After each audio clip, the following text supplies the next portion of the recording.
Come take my hand, come join our strike. From Boston shot to dawn's early light, from Lexington to Tripoli, our fathers died, the Union to see. A common voice, a common fight, a brighter tomorrow, however dark the night. It's the Union that raised our banner. It's the Union, the future's hammer. It's the Union that made you and me. It's the Union that makes us free. Immigrants, natives and slaves, we fought each other. The Union to save. From Gettysburg to Normandy, we forged a world without slavery.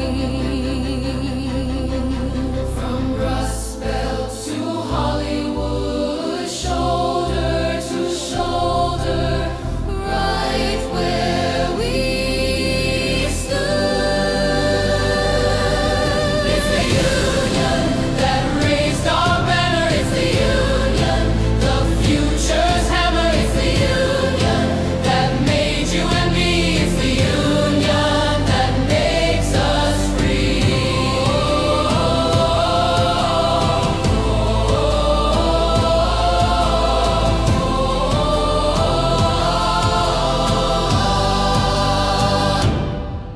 It's the Union that raised our banner. It's the Union, the future's hammer. It's the Union that made you and me. It's the Union that makes us free.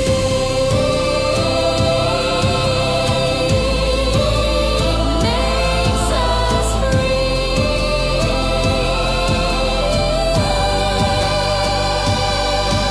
If we all strike, Joe Hill survives, they won't break us. Stand side by side, I'll stand with you. Come strike with me, and our union will make us free.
Hello. Have you tried turning the Church of Korahora off and back on again? Welcome to the Church of Korahora. We're a church for godless people. So, of course, Jesus is out here fighting with me through technology. Sorry that took. This is. I'm gonna have to figure. I basically had to turn my camera back to full auto, and so like nothing. Okay, sometimes computers update by themselves now. And the recent update that my computer made was to decide to update the drivers for things that are connected to computers. And the the update that it did is that things connected to computers shouldn't work anymore.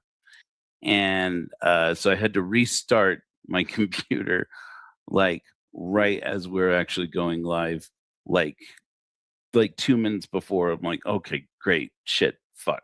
Damn it. Jesus fucked on a train by a goat. Alright. I'll do it. I'll just do it, just do it."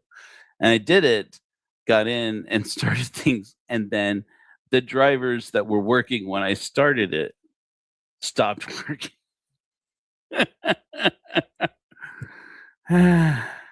Anyhow, how's it going? So now everything's bad and wrong, and we can officially begin. Fuck you, Jesus. Mind your own goddamn business. So here's how we're gonna go. Let me try reloading my script for today's sermon. How you guys been? It's been a while. We are back in the studio. You'll probably recognize it doesn't look the same as it did before. This was the old studio at the house where the kids are. When the ex and lives with the kids, and all my art is down in St. George because we are on the 22nd having the Space After event in St. George, where I will be auctioning my artwork, and we will be auctioning the artwork from other people, from other that has been donated to benefit families that have been more or less abandoned by the Mormon polygamists down in southern Utah, and also, of course, to benefit people who are unsheltered, and especially people who who are shelter insecure. So that's on the 22nd. Those of you who are able to come out for that, it's going to be a great event. We're going to be have an opportunity to hear Megan Connor sing, and we are going to also. I'm also going to be making announcements, including a new announcement of a new festival of the Church of Korahor. Church of Korahor has holidays now, and I'm very excited about this one. So, in any event, that's what we're going to be doing. I'm going to try and get my sermon loaded up here, so we're going to do another. We're going to do another hymn while I get that loaded up here. Hold on.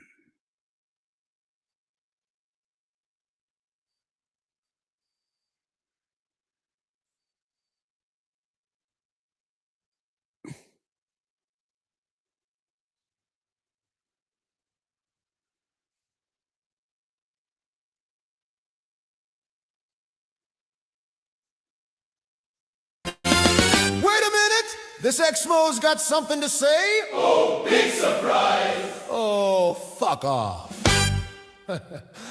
Golden angels Show the fruit selling Jesus. in an Armani suit. Will a man rob God? Holy dividends turning profits Into Caesar's friends. Hosanna shout, Shout. for Jesus IPO revelation on the line. On the line, Hold the phone. sing it loud, loud. Mammon Tabernacle Choir, stack the pews. With glass and fire, follow the prophet. Raise the rent, tithe the poor until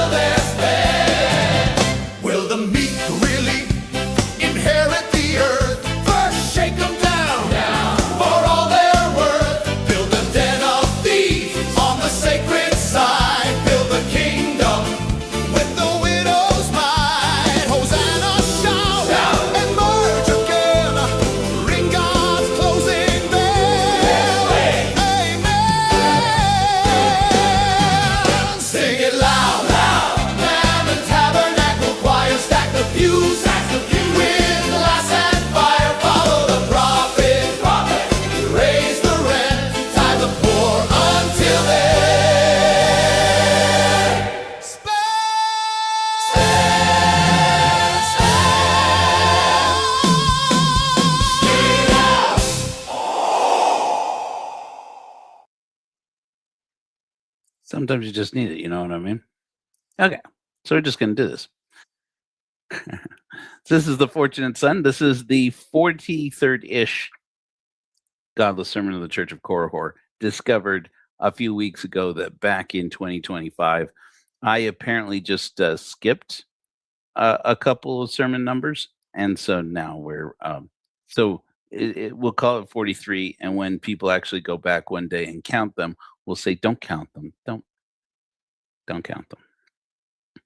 So tell me, don't tell me if you remember this one.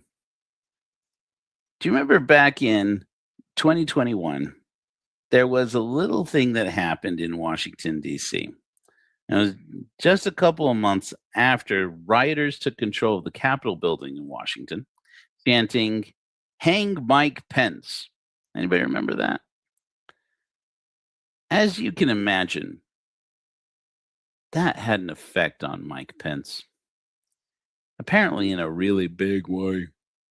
But almost nobody really cared back then. It's like, yeah, well, people who had once supported him said, well, you didn't support the MAGA when push came to shove. You didn't follow orders like you were supposed to.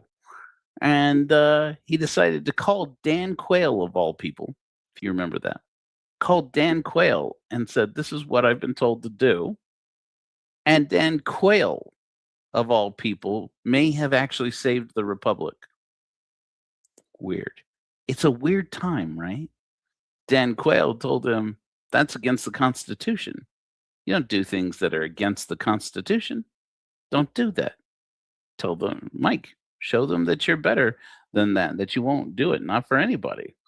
And so Mike Pence earned himself the ire of his political base. Now, I don't tell people how to vote, and I don't believe that anybody in a spiritual role should be telling people how to vote. And luckily, today, I'm not going to tell you how to vote. I wouldn't have done it back then if the Church of Korihor existed back then. But, fortunately for us, we didn't have to, because we wouldn't be founded for another 4 years. But back in 2021, by April of that year, Mike Pence had decided that the Heritage Foundation was the problem. So he's nowhere near as dumb as he looks. That's two things Mike Pence got right in the same year, if you ask me. And I'll tell you why that's not political. That is a moral question. The Heritage Foundation for a long time has, in fact, been run by spoiled rich boys who have absolutely no interest at all in improving America or improving standards of living for Americans. As far as they're concerned, the only thing that matters is the spiritual well-being of the souls of Americans when they all go to hell or go to heaven. It is a political organization that's run like a cult. And so when Mike Pence apparently decided back in April 2021 that they are run too much like a cult, and now they're actually hurting America's interests rather than actually benefiting America.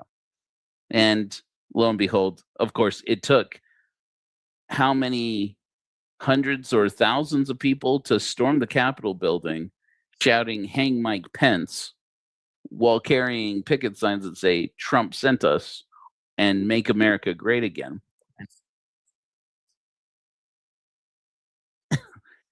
For him to decide, I don't think that the Heritage Foundation, I don't know that they're sending their best.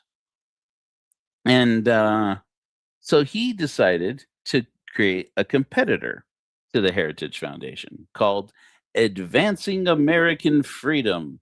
That's pretty much the most boring name anyone can think of. And I am certain that that was on purpose because, you see, you had no reason to even think about Mike Pence, right? And I'm sure that's exactly how he liked it. I remember when this started and people said, he created an alternative to the Heritage Foundation? Is he out of his mind? They're going to run right over him. Are there enough conservatives in America who care about Mike Pence or the way Mike Pence sees the world to turn away from their very well financed MAGA base and their MAGA movement. What what is happening? He's got to be out of his mind. And then we just stop talking about it because who knows and who even cares, right? But then Nick Fuentes back then was all about the MAGA movement. Now you remember Nick Fuentes. He is the incel anti-Semite who managed to get a Thanksgiving dinner in 2022 with Donald Trump that was apparently arranged by Milo Yiannopoulos and Kanye. So that's a good sign you're in bad company. Suddenly, Trump had a political problem as soon as he had this dinner with Nick Fuentes. And it turns out Donald Trump relearned, I would suggest, the very difficult problem in the modern political world that you can have dinner with an anti-Semite once, and turns out, in the eyes of the public, you are an anti-Semite, no matter how many Jewish grandchildren you have, Mr. Trump. And so all of a sudden, they had to turn on Nick Fuentes. Now, in the midst of this, I just want to point out, Mike Pence and his people at Advancing American Freedom were just watching and biding their time as they watched the Heritage Foundation / incoming Trump campaign for 2024 suddenly have to turn on this arrogant child whose whole shtick is how much he is an anti-Semite. Of course, I'll get a groiper in the comments on this video later who will say, "Oh, all of a sudden Nick Fuentes is an anti-Semite." Yeah, look at the things he says. You don't have to search far. He is a hater and a white supremacist. He's proudly white supremacist. And as is always the case, the supporters of white supremacy, their people don't like to call they want it to be called something else. But white supremacists is not it's not strange or difficult to figure out. You just got to step back and say, is this white supremacy? And lo and behold, there it is. So after Trump's people had abandoned Nick Fuentes, who was their boy, they loved him back before the media exposed who exactly he was and what exactly he liked to teach and preach to his desperate rabble of incels. Nick Fuentes decided to kick back and foment revenge, as all mature, entitled children will tend to do. And over time, he became more and more passionately anti-MAGA. But again, who cares, right? Okay, Mike Pence gets a chance to raise, how many millions or billions of dollars from rich billionaires and run his Advancing American Freedom group, his PAC, basically, whether or not they go by that as a PAC. There's alternative version of the Heritage Foundation, but who even cares? Nick Fuentes falls out of favor because MAGA turns against him. Who even cares? And then Tucker Carlson did. Apparently, in 2025, October of last year, Tucker Carlson had Nick Fuentes on his program. And it did not go the way that MAGA wanted. In fact, MAGA didn't want it at all because, of course, Tucker Carlson, as recently as 2024, was touring with Donald Trump, promoting, stumping for Donald Trump, and they have this tenuous relationship, him and Donald Trump and the MAGA movement, especially given that remember that when Tucker Carlson pushed those MAGA conspiracy theories from about the 2020 election, that's when he got himself ousted at Fox News and ended up going out on his own and having to start basically his own little channel. And that channel apparently isn't doing that well and needs to garner attention. He needs to start a controversy. So, of course, what do you do when you want to garner more attention than you deserve? You get somebody who's controversial on your program, and then you try to raise hell. You try to get your own base riled up about What are you doing? Don't platform him. Then it looks like he is part of our movement, like he has something to do with us. So it was a publicity stunt, effectively. Either that or Tucker Carlson agrees with Nick Fuentes, which is the worst possible thing out there. So I'm just going to go ahead, even though if you watch that interview, he leads it off by saying, "You and I agree with about a lot of things," and then they just, who cares? Again, it's all these things that are going on in the conservative world. So I generally go, look, tell me how it's immediately important. My brain shuts down because I disagree with their values, and that's my personal thing, right?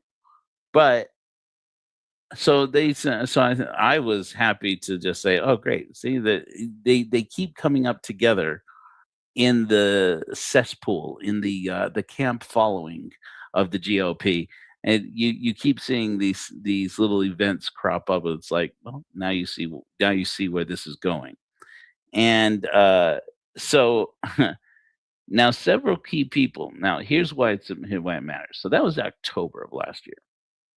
Between that Nick Fuentes interview, and now the Heritage Foundation has been in absolute burn down mode because Kevin Roberts, the head of the Heritage Foundation, came out and defended this when people said, "Are you going to do anything about Tucker Carlson meeting with Nick Fuentes and painting the whole MAGA movement with Nick Fuentes and his problems?"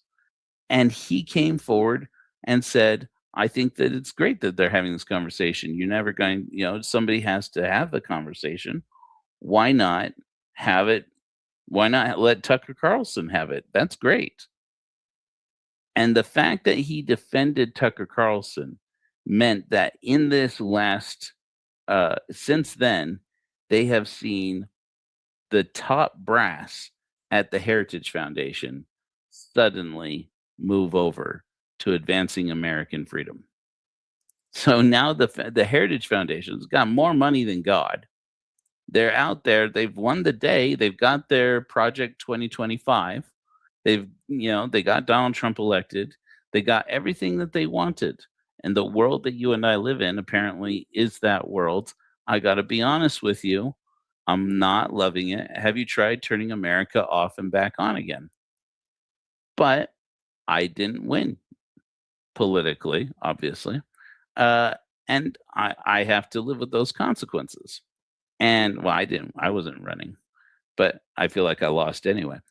But the point is, now you've got the top brass at the Heritage Foundation leaving the Heritage Foundation and going over to work for Mike Pence, and their man Kevin Roberts and his staff over there, the Heritage Foundation, they are furious about it because, of course, these are the people who are raising their money, establishing their political connections, building those backdoor channels into Washington. Now all those people are going to go be working for Mike Pence.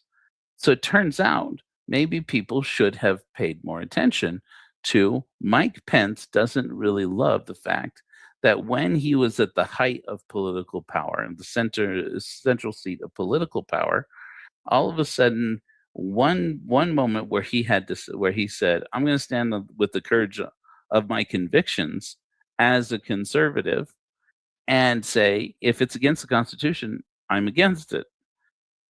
And then next thing it turns out is that you have all of these MAGA bros, these Heritage Foundation bros, storming the Capitol, shouting, "Hang Mike Pence."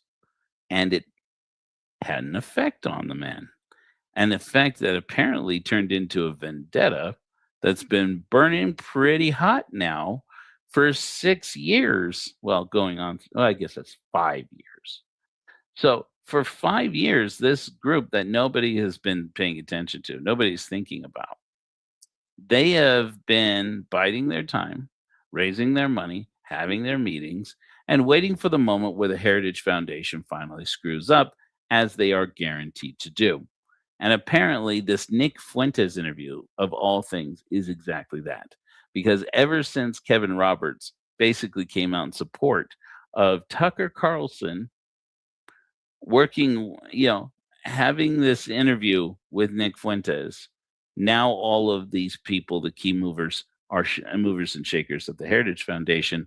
They're moving over to advancing American freedom.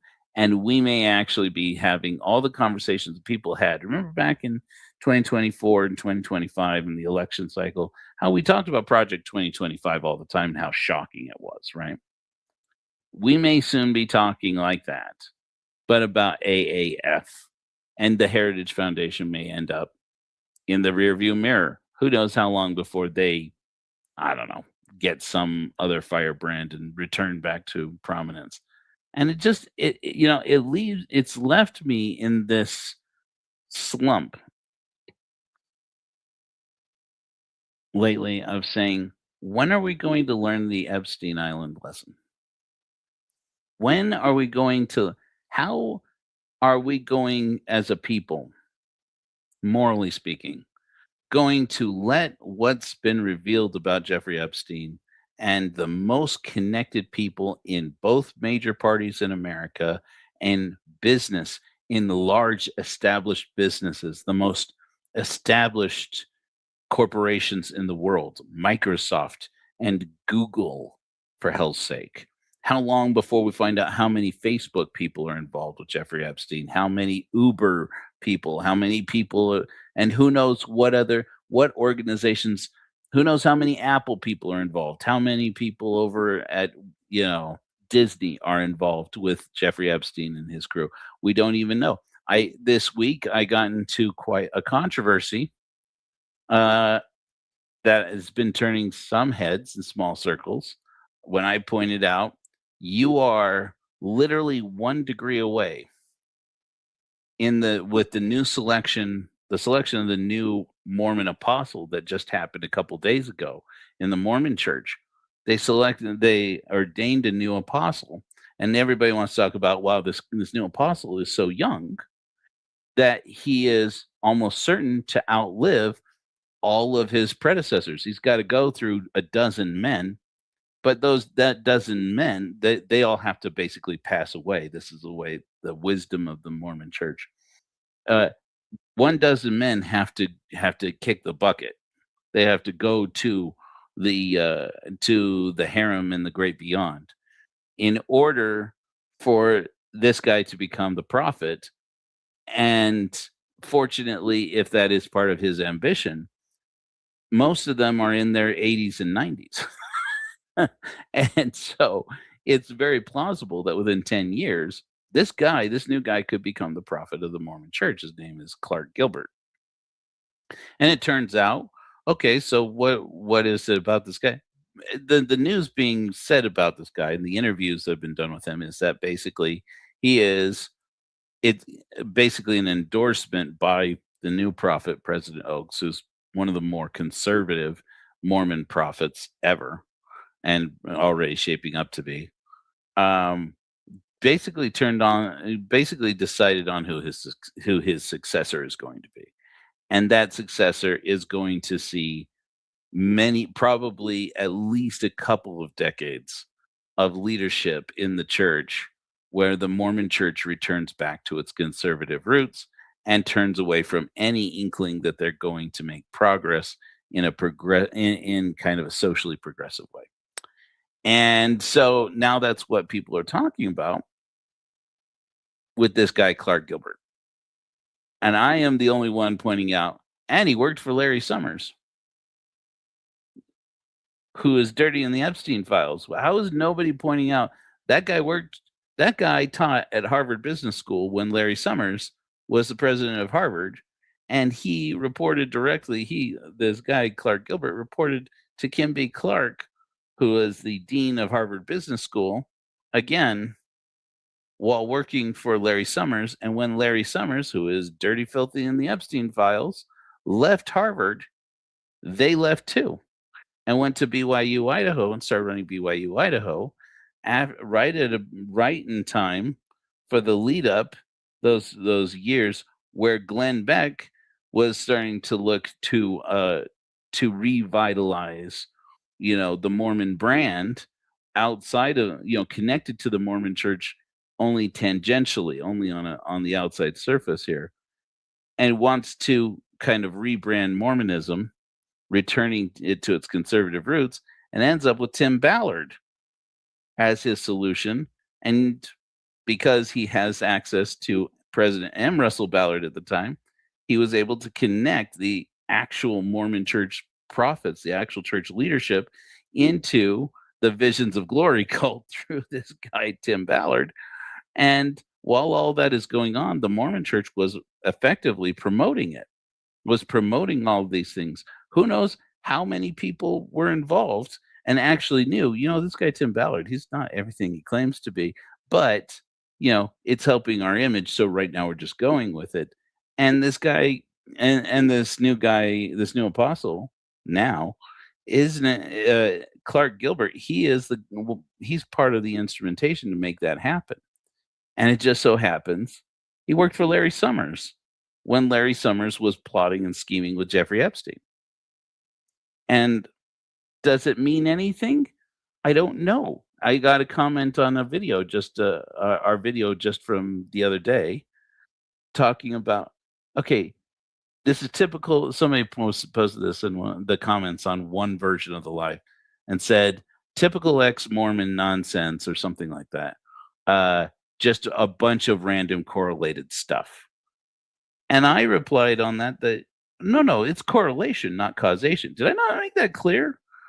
I have this matrix I put together that shows all of these first and second, third degree associations of the mutual associations between Tim Ballard and Jeffrey Epstein. And apparently the Ballardites have found it and started to leave comments because they are upset that I am doing this. Do you think I didn't know I was going to get that? Even you have these spoiled rich boys who are running the world, and that's not new. America was founded by spoiled rich boys who got tired of being told that they weren't, of being told that they couldn't be in charge. That's the true origins of this country, and it's kind of just been that ever since. Spoiled rich boys telling off governments and telling off kings that, the people should be in control, but really what we end up doing is just passing control from an established hierarchy of spoiled rich boys to another establishment of spoiled rich boys who think that they can get away with whatever they want. And that's the whole Jeffrey Epstein lesson right there. The Epstein Island lesson is that when we continue to endorse the propaganda and believe the propaganda of spoiled rich boys who get out of jail free, how many people, how much of this week have we spent talking about when are they going to press charges? Where are the charges? It's been, as of next Monday, it has been 2 weeks since the cause of death on the on the the coroner's report for Alex Preddy was listed by the medical examiner in Minneapolis as homicide. No charges. Not really even an inkling that they're working toward charges. No charges. We just live in a world where some people are above the law. You have now, according to Jamie Raskin, now that they've had an opportunity to see the unredacted Jeffrey Epstein files, he comes to find out that where previously, if he searched the redacted Jeffrey Epstein files, that he found Donald Trump's name 35,000 times. When he gets into the unredacted files, Donald Trump's name comes up over 1 million times. And turns out, if you want to know why, as people like me go through the Epstein files, and almost every email or file I come across is, wow, that's a lot of redactions. Why did the person's name get redacted up here in the address bar, but the person's name is clearly in the actual email?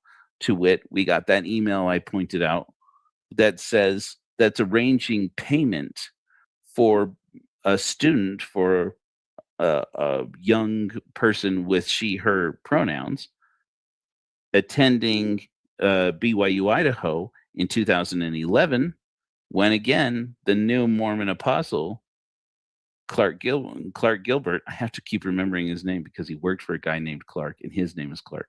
Clark Gilbert. And it's confusing. One of them has to change. I'm going to have to nickname one of them.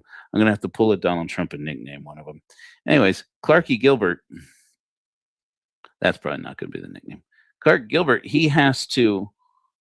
He was actually running BYU Idaho when that arrangement was being made in 2011. After he had left in 2006, working for Larry Summers at Harvard, where Jeffrey Epstein and attended, and where apparently he and Larry Summers started to really strike up this friendship that became everything that the Epstein files are about. Well, of course, it's not just him. There's also Bill Clinton, turns out. It was Woody Allen for sure. And it may actually extends as far, apparently, as to affect also Elena Kagan. And President Obama's appointed Supreme Court Justice, and apparently also Kathy Rumler, President Obama's White House legal counsel. And it's like, do we get it yet? I mean, are you going to get it yet? Do we as people get it yet? This isn't a political problem. Sure, there are policies that are issues, but this is not a political problem. This is a moral problem. We as a people have decided that at some core level to buy into the billionaire fantasy, to buy into the lifting tide raises all ships philosophy that has hurt us again and again. And now the Heritage Foundation has to recapture all of our hearts, not by deciding how we're going to vote, not by deciding, directly anyways, not by deciding what movements we're going to finance with our money, not by deciding who should be enshrined in the leadership directly. They're putting together another Project 2025 they've released that is a Project 2025 for 2026, because of course we didn't get enough with Project 2025. We need more project. So now there's a Project 2026. And as you likely have heard, these are some of the moral principles that the Heritage Foundation wants us to understand, wants us to believe on a moral level, and let it not be said that this is merit, that this is, sorry, I'm reading while trying to think, that this is religion. So under marriage and relationships, mandatory marriage boot camp. If you don't know, they're basically talking about that you're going to have to recommend that cohabiting couples, people who live together unmarried, living together in sin, should have to go through a marriage boot camp to get them on the road to getting married. It's like you took somebody's conspiracy theory touting uncle, the uncle that doesn't get invited to Thanksgiving anymore. It's like you took that guy and that uncle and put him in charge of everything. That they want to start discouraging online dating and replacing all online dating platforms. That won't be hard. Most people who use that dating apps hate them anyways. But replacing them with what? And I just don't see how anybody's going. If you ask yourself, what will the Heritage Foundation replace online dating apps with? There's nothing good that's going to come out of that. There's no possible good solution that's going to come out of that question. They are they're going to oppose same-sex marriage. That's not new. They've always done that. But they're now pushing this narrative that pushes once again, as Project 2025 did, that children should only be married sorry. This isn't about Mormons this time. Sorry, forgot. That children should only be raised in married homes, of parents that are married, a man and a woman, a father and mother. And then they want to eliminate all abortion access. That's not new. And they want, but they say it says that they want to reduce demand and supply for abortion at all stages, meaning restricting or banning abortion from conception to all 9 months. So we've come away from the day, long gone are the days where they were just talking again and again about late term abortion.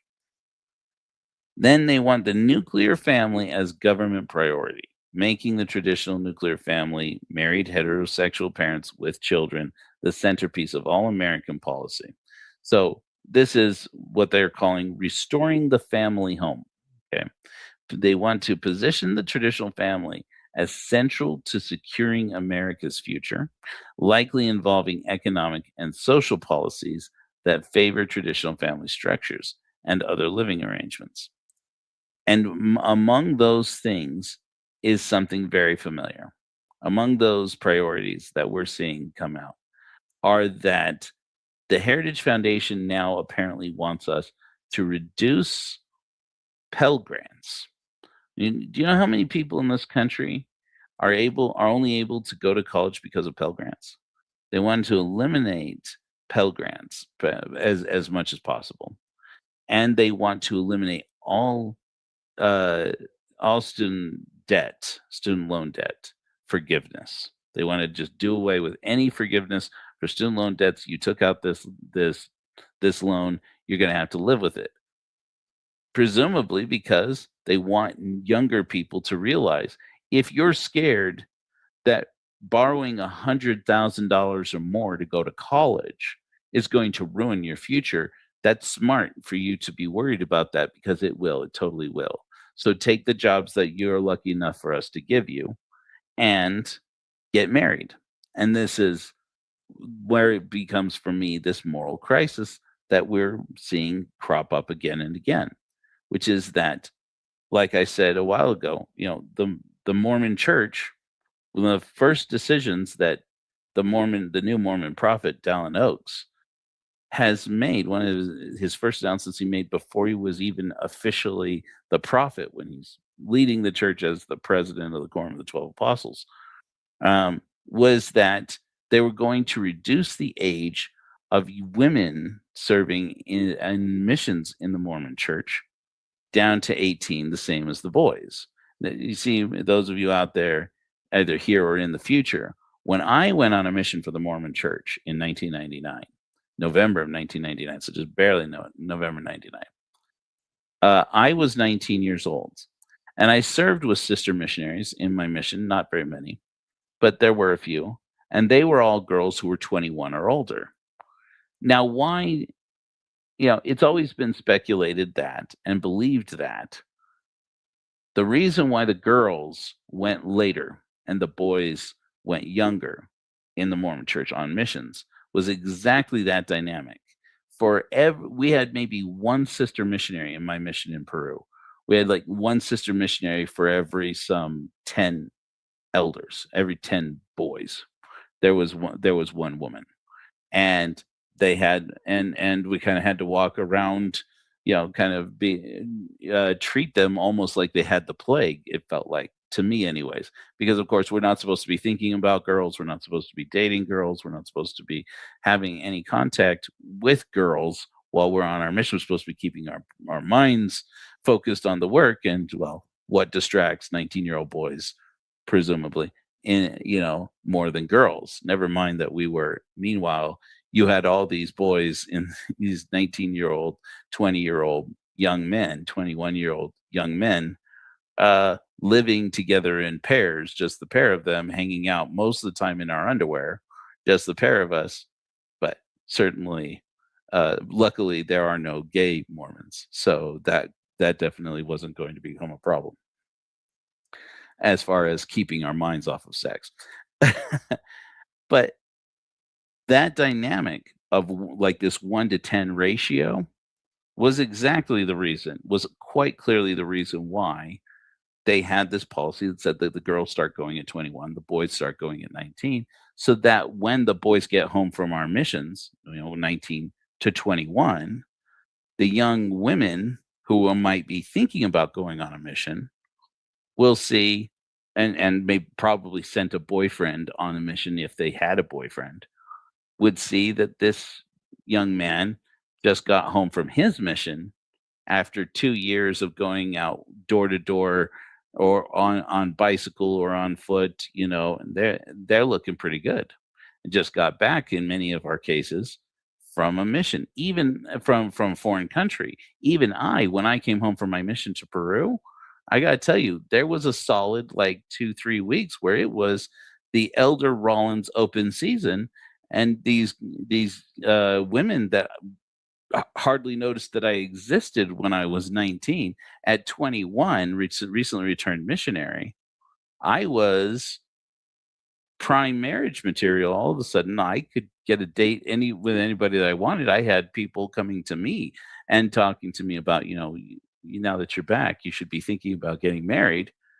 And we've come up, it just so happens that so and so actually is really interested in you, wanted to know if you were.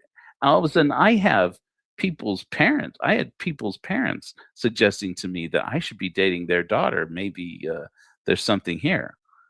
And the objective was to get young women married off and get them convinced that your mission in life is making babies, making Mormon babies, and bringing up a generation of Mormon babies. So then all of a sudden and then, but of course the church must have seen, sorry, a part of their problem became that this gap year between 18 and 19, roughly when most young men are graduating high school and then going on missions, was that there was this year where those young men had time to think about, is this really the best way to set myself up for the rest of my life? Maybe I want to take a year off. And they take a gap year and try and figure out what I'm going to do with my life before I go to college, before I go on a mission or anything. And it turns out they're taking that gap year to decide, I think I'm going to go to college. I think I'm going to try and get a career. I'm going to try and set myself up for a better future. Then we talk about getting married. The same thing with these young women, 18, 19 years of age. If they had no opportunity to go on a mission until they were 21, they started going to nursing school or vocational schools. They started going to college. They started getting degrees. And even inside the Mormon paradigm, and we're seeing this across the board in America, but even in inside the Mormon group, you start to find more young women were going to college than young men. And you have these young women getting educated, which is a fantastic thing. And they're getting careers, which is a fantastic thing. And the church said, oh, I guess we're going to go ahead and lower the age of missionaries to 18. Oh, so that they don't, so they don't have time to get into trouble. That's going to dissuade them, so that they can keep their missionary numbers up. But more importantly, from their perspective, so they get these young people married off earlier, especially if the young men are getting back from their missions at 20 instead of 21. And now all of a sudden they've decided, yeah, let the girls go at 18 as well. On the one side, people are very excited. There are a lot of young women in the church who want to serve missions. And previously they thought they couldn't get a chance at it. Now they're going to get a chance to go on a mission. When President Oaks was asked, why that sudden decision? Why that all of a sudden? He said rather explicitly, oh, so we can get these girls married younger. You see how yes, it's correlation and not necessarily causation. Did somebody at the Heritage Foundation, did Kevin Roberts of the Heritage Foundation call up Dallin H. Oaks and say, I want you to start getting these young Mormons married off earlier so that they're not going to college and getting smart? Probably not. I wouldn't put it past them. But no, I'm not suggesting that that's what happened. It's correlated, not causally linked. But look at what's happening. Enough correlation between this, of movement between people who are all moving in the same circles, suddenly all doing the same thing. It doesn't have to be coordinated by any one individual. to see exactly the reason why the Heritage Foundation exists, and now apparently advancing American freedom. Mike Pence, change that name, dude. That's a terrible name. I got that you probably did it to slip under the radar because I mean it makes your mind go numb just saying it. Advancing American freedom. Call it Mike's Super Rich Boy Club. Just call it something really easy to remember. I'm sure that you named it that way for a reason, but now it's time. Now you've got the Heritage Foundation's people. I'm sure you're getting the Heritage Foundation's money, which is really what they're upset about. And you're getting their political influence. You can name it whatever you want now. Call it the Jesus Foundation or something. There's even, I don't know if you know about this. There's even a foundation that's in the conservative circles called Heavenly Fathers Foundation. That's a real thing in the world. You can look it up. Heavenly Fathers Foundation. Okay. I mean, wasn't that supposed to be the church? Oh, okay, whatever. But the exact reason why the Heritage Foundation exists, the exact reason why advancing American freedom exists, is to shape the moral agenda and the moral beliefs of a nation and of a people into believing some pretty central core ideas and teaching them to younger people and getting younger people to make these decisions on the basis of these same spoiled rich boys that have been making the decisions all along. It's the same group. You can look into their donors and you'll see the same 5-6 families in this community, in this foundation, are the same 5 and 6 in that foundation. If it's not the same family, it's the corporations that they work for. If it's not the corporations they work for, it's where they go to church. It's the influence that they have in Washington. You got this network of people who nobody has to be organizing it. Doesn't have to be any conspiracy. It's that they have the same values, and they want those same values reiterated down into the rest of society. And when I say down, I very specifically mean down. What are we saying? Down. Economically down. You have old money coming up in the world, or seeing new money coming up in the world, and they want to see that new money in American family, in the American voting structure, in the American political elite, they want to see that the new money comes from the families that believe the same religious values as the old money. And that's how they maintain power generation to generation to generation. And the problem with it is that whether it's Republicans or Democrats, for me, I have to say, who really cares? It all came out in the Epstein files. It all came out in Epstein Island. Who was there? Donald Trump was there. Who else was there? Bill Clinton was there. Oh. Who else was there? There's some possibility, apparently, that Brett Kavanaugh may be some way connected. One of the things I've been doing, I've been collecting a few of these Epstein files as I've been creating this matrix, and I keep seeing this name come up again and again and again. What do we do about Brett Kavanaugh? There was was it Alan Dershowitz? No, it was let me just pull it up real quick here. I'm trying to remember the person. I've been consuming so much of this Epstein file content. Frankly, it's been a little depressing. Kenneth Starr. Thank you. I looked at it. I just thanked my own computer. Even though I'm feuding with this computer. We're gonna have a talk computer. Anyway, you guys remember Ken Starr, right? The guy who ran the investigation, the impeachment investigation. The special counsel ran the impeachment investigation into Bill Clinton back in the 90s. Over what? Monica Lewinsky. No, it was supposed to be over Whitewater, but he had the power to investigate anything he wanted. Didn't find nearly enough to make hay about the Whitewater scandal, which was a real thing and was something actually worth some attention. but it wasn't nearly as scandalous as Monica Lewinsky, which, when you look back on it now, seems pretty tame, right?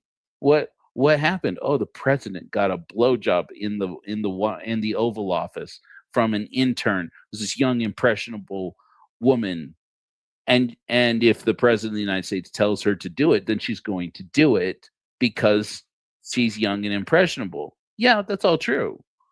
But it's like, this was an adult person, having a sexual affair with another adult person who was her boss. And it just so happens the most powerful man in the world, arguably. And a man who is dirty in the Epstein files. They didn't know any of that then. That same guy that ran that and exposed that and wanted Donald Trump, or excuse me, got to revert back to 1990s, wanted Bill Clinton impeached and removed from office. That guy, Ken Starr, was Jeffrey Epstein's vetting guy, apparently. Basically working on behalf of who knows who. Jeffrey Epstein was vetting people to become Supreme Court justices. And he was doing it, apparently had some role to play in it with Elena Kagan. Does he have anything to do with the selection of Elena Kagan? I don't know yet. So far as I have seen, he had no actual direct access to Barack Obama, thank goodness. But he was very well connected with Barack Obama's White House legal counsel, a part of his legal counsel, Kathy Rumler. And one email, and I discovered this, as I talked about on Friday, those of you who were here, the thing that I discovered, I wasn't looking for Kathy Rumler, who, by the way, quit her job at Goldman Sachs in shame over these Epstein files just 2 days ago, because it turns out she very likely had a romantic relationship with Jeffrey Epstein while she was working for Obama. And I wasn't looking for her. I didn't even know who she was. I'm sure I've seen her name, but I was like, okay, she's White House legal counsel. Who cares? She didn't have any reason to surface in my memory or brain. And certainly it didn't occur to me to think I should be looking for this person, for a woman who worked for Barack Obama in the Epstein files. That wasn't even in my brain, to go looking for this person. I found her when I found out that while Larry Summers was president of Harvard University overall, the dean of Harvard Law, in hierarchy, the connecting point between Larry Summers and Alan Dershowitz, which connects back to that Tim Ballard thing and everything else, is the connecting point was the dean of Harvard Law, and that was Elena Kagan. And I discovered that. I said, well, throw Elena Kagan into the Epstein files and see what comes out. And one of the first links I hit, if not the first link I hit, was an email from Kathy Rumler to Jeffrey Epstein personally, where he had invited her to come out either for Yom Kippur or for some other ceremony, some other high holy day. Invited her to come out and said, well, I was thinking you could come out with Woody, meaning Woody Allen, and Soon Yi, his daughter wife. And sorry, but that's not strictly true, but it's true. It's close enough to true. You all remember the Woody Allen thing, right? Do we talk about it? Let's not. And he says, why don't you come out and have dinner with me and Woody, with us, presumably him and Ghislaine Maxwell, and Woody Allen and Soon Yi, and then leaves it open for what her ideas and suggestions are. And she says, Elena Kagan, ? And it blew my mind. It blew my mind. Because we get this, we do buy into the propaganda that says this is about what the Republicans want, or this is about what the Democrats want. But it does turn out to be more true than you think, that it's the same group of rich kids all associating with each other, and R's and D's have nothing to do with it. Now, of course, that doesn't mean that Republican parties and Democrat parties don't matter. Oh, it matters. It matters a great deal, of course. But this isn't a political question at this pace. This is a moral question. You've got the same people on Jeffrey Epstein's island, and if you think none of them are connected to the Heritage Foundation, you're out of your mind. But we can get it into our heads to say, well, people at the Heritage Foundations are all Christians. Christians don't do the things that Jeffrey Epstein was doing. He had Christians there. Bill Clinton's a Christian. He's proudly Christian. He always has been. I mean, why shouldn't that be the case? Why is it surprising? The moral values of the Heritage Foundation suddenly are shifting towards, let's get young women married younger. 3 years ago, when you had state lawmakers saying maybe we should change the laws about child brides and acknowledge and understand that child brides aren't always such a dirty and terrible things. And you only had, in cases like, wasn't it in Virginia? There was like one person, or it was either Virginia or Kentucky. I want to say. In any event, now I'm remembering it from past Godless sermons. But a lot of these things you block out of your mind thinking, are we really talking about child brides right now? You only had like one state lawmaker come out to say, I think that it's not so bad that you have child brides. And the whole world turned on him politically. The whole world turned on this guy. And it's like, yeah, because the moral basis of our entire fabric of our society is that it is beneath us as Americans to attempt to get young women married off as children, obviously, so that they can just become slaves, as baby making slaves and emotional slaves to men their entire lives. That's disgusting. We ought to remember that they are human beings and treat human beings, I don't know, with dignity and respect, because they are, and hope for their future, because all men and women are created equal. This is 3 years ago. This was a no-brainer. Now we've got one foundation that is full on stating we need to get these girls married off before they can go to college. Because they go to college, they're never going to get married at all. Because it turns out, and this is borne out by the statistics, women who get a college education are more likely to be the ones who end marriages early on the basis that their partner doesn't pull his weight. And it turns out, what does that mean? That only men who don't pull their weight in a marriage are getting married to women who have college educations? Doesn't seem likely. It's more likely most women feel like the men they're married to don't pull their own weight, that they're not pulling their weight in the emotional labor. They don't pull their own weight in raising the kids, in doing the chores, doing the housework, that the men they're equally yoked with aren't feeling equally yoked to them. I wrote a song about this, a Godless hymn for us to use in uncoupling ceremonies just a couple of weeks ago, called Love's Labor Lost. And it just so happens at that time, I talked about this, I think, last week, that I had mentioned to my wife when I came up for my ex-wife, I came up here to see my kids, and she happened to have her date was canceled. And she happened to mention to me, she's like, I'm frustrated because I finally have some time off, some time to myself, and to do what I want, and my date canceled. And I said, oh, well, I put the kids down to bed, and they're happy, they're fed and happy and feeling good. Let's go to the bar and just get a drink. And so I went and had a drink with my ex-wife, and it was nice, and we connected. And I happened to mention to her, I said, it's funny, I didn't hear anything from you when I posted on my Facebook the song that I wrote about you, which is not Love's Labor Lost.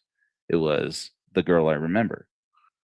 And she's like, "Song? What are you talking about?" I'm like, "I wrote a song about you and I published it. It's not that I expected you to see it. It's not that I need you to listen to it or hear it or like it. I don't. I just thought you would like it if you heard it, but I did it for me." I'm like, this is basically my uncoupling ceremony. I'm kind of experimenting with is maybe music could be a big part, could be a part of an options for one of the options for how do you do an uncoupling ceremony? How do you spiritually move into a future where you are divorced? And I thought this would be a fun way for me because I like to write music, as you guys know. I write the hymns of the Church of Korihor. So far, I'm the only one. I'll take them though. You guys, any of you guys out there writing songs for us? I want to see them, and because I'd love it. I'd love to get some more.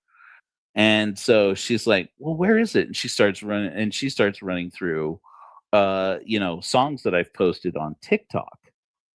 And I'm like, "Oh yeah, I posted it in there a few weeks ago on TikTok. I don't remember." And and she started going through TikTok and Facebook, and she finds "Love's Labor Lost." This was the next day, and she said, "Is this it? This is the song that's about me?" And I was like, "Love's Labor? No, no, because Love's Labor Lost is all about a woman who leaves her husband because he doesn't pull his weight, because he puts all the labor on her." And she's like, This one wasn't about me?" And I said, "No, it's The Girl I Remember. It's a really sweet song." And she's like, "Oh, because I feel like this one's about me." I was like, "Oh, really?" And she's like, "Yeah." She's like, "Yeah, this sounds a lot like me." Okay. All right. All right. All right. I said, "First of all, ouch. I wrote that song to be critical about other men while being self aware, at least enough to know, yeah, that was kind of me too. That for 20 years I was married to the same woman. And many times in those subtle moments, it's those quiet moments where somebody has to step up and do this because it has to be done. And you know in your heart that as a man, I knew in my heart that if I just sit here and wait long enough, Molly will do it because it has to be done. And she'll have a good attitude about it. But I know it's as inconvenient for her to step up and do this thing as it is for me. But I'll step up and do it. I'll be the one to do it. Yeah, yeah, yeah. I'm gonna say, "No, baby, you've had enough. You've done enough today. You've got enough on your plate." But I'm tired, she's tired. And that moment that comes up where she goes, "It's okay, I'll do it." And you get into this rut, you get into this habit of being able to say, "Ah, baby, you're the best," and then let her do it. I laugh, but I'm not. It's not amusing. It's really shameful. It's really. I feel really guilty about it. I felt guilty about it in the moment. There were many times I can remember where I thought, "Oh man, I am such an asshole." And very not nearly as many times that I pointed out to her, that I confessed to her and pointed out and said, "I feel really bad that I made you do that. I feel so bad that I'm going to try and do better." There were times that I said that throughout our marriage, and I do feel like Molly appreciated that. But in the end, after 20 years of it, that was when she said, "But now we've had enough. We have to move on from this paradigm because if I'm going to be the one doing as much work as I'm doing, um, then I don't need your problems too." And so that's when we started to talk about divorce.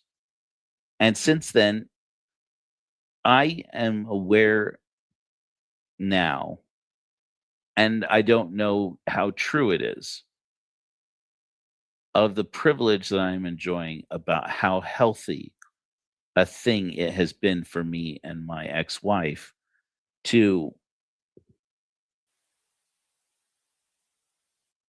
sorry, just making sure. Just listening in on the kids. The kids are starting to stir for the day. Um,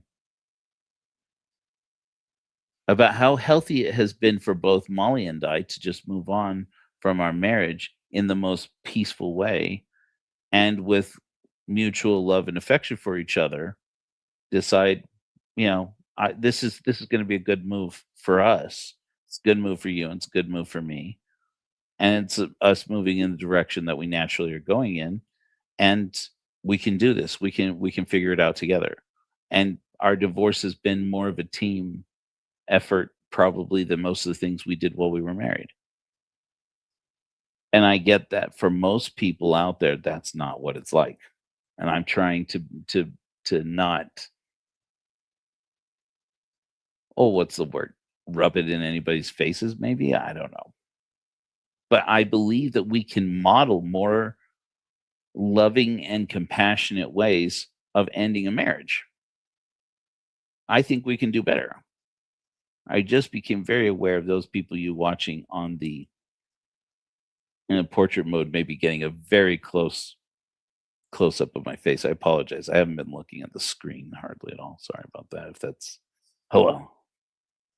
Um, but all of this comes back to the same set of moral values that are being pushed onto us as a people by the same group of entitled men who, now that it has been out, it's been well known for years, some of the principal names involved in the Jeffrey Epstein scandal. We've known about Donald Trump for all these years. He got reelected with the Epstein files hanging over his head. He got elected with people telling, oh, wow. I'm sorry to see that, Diane. With all these people telling these people, we're going to release the Epstein files, and and you're going to see all the Democrats are involved in it. Then he actually had the opportunity to do something, to actually get it done, and he dragged his feet, and only now that they actually forced him to come out with it. Now are people coming out with, are we seeing people confess that, I think maybe Donald Trump might be in these Epstein files because he's just as bad as Bill Clinton.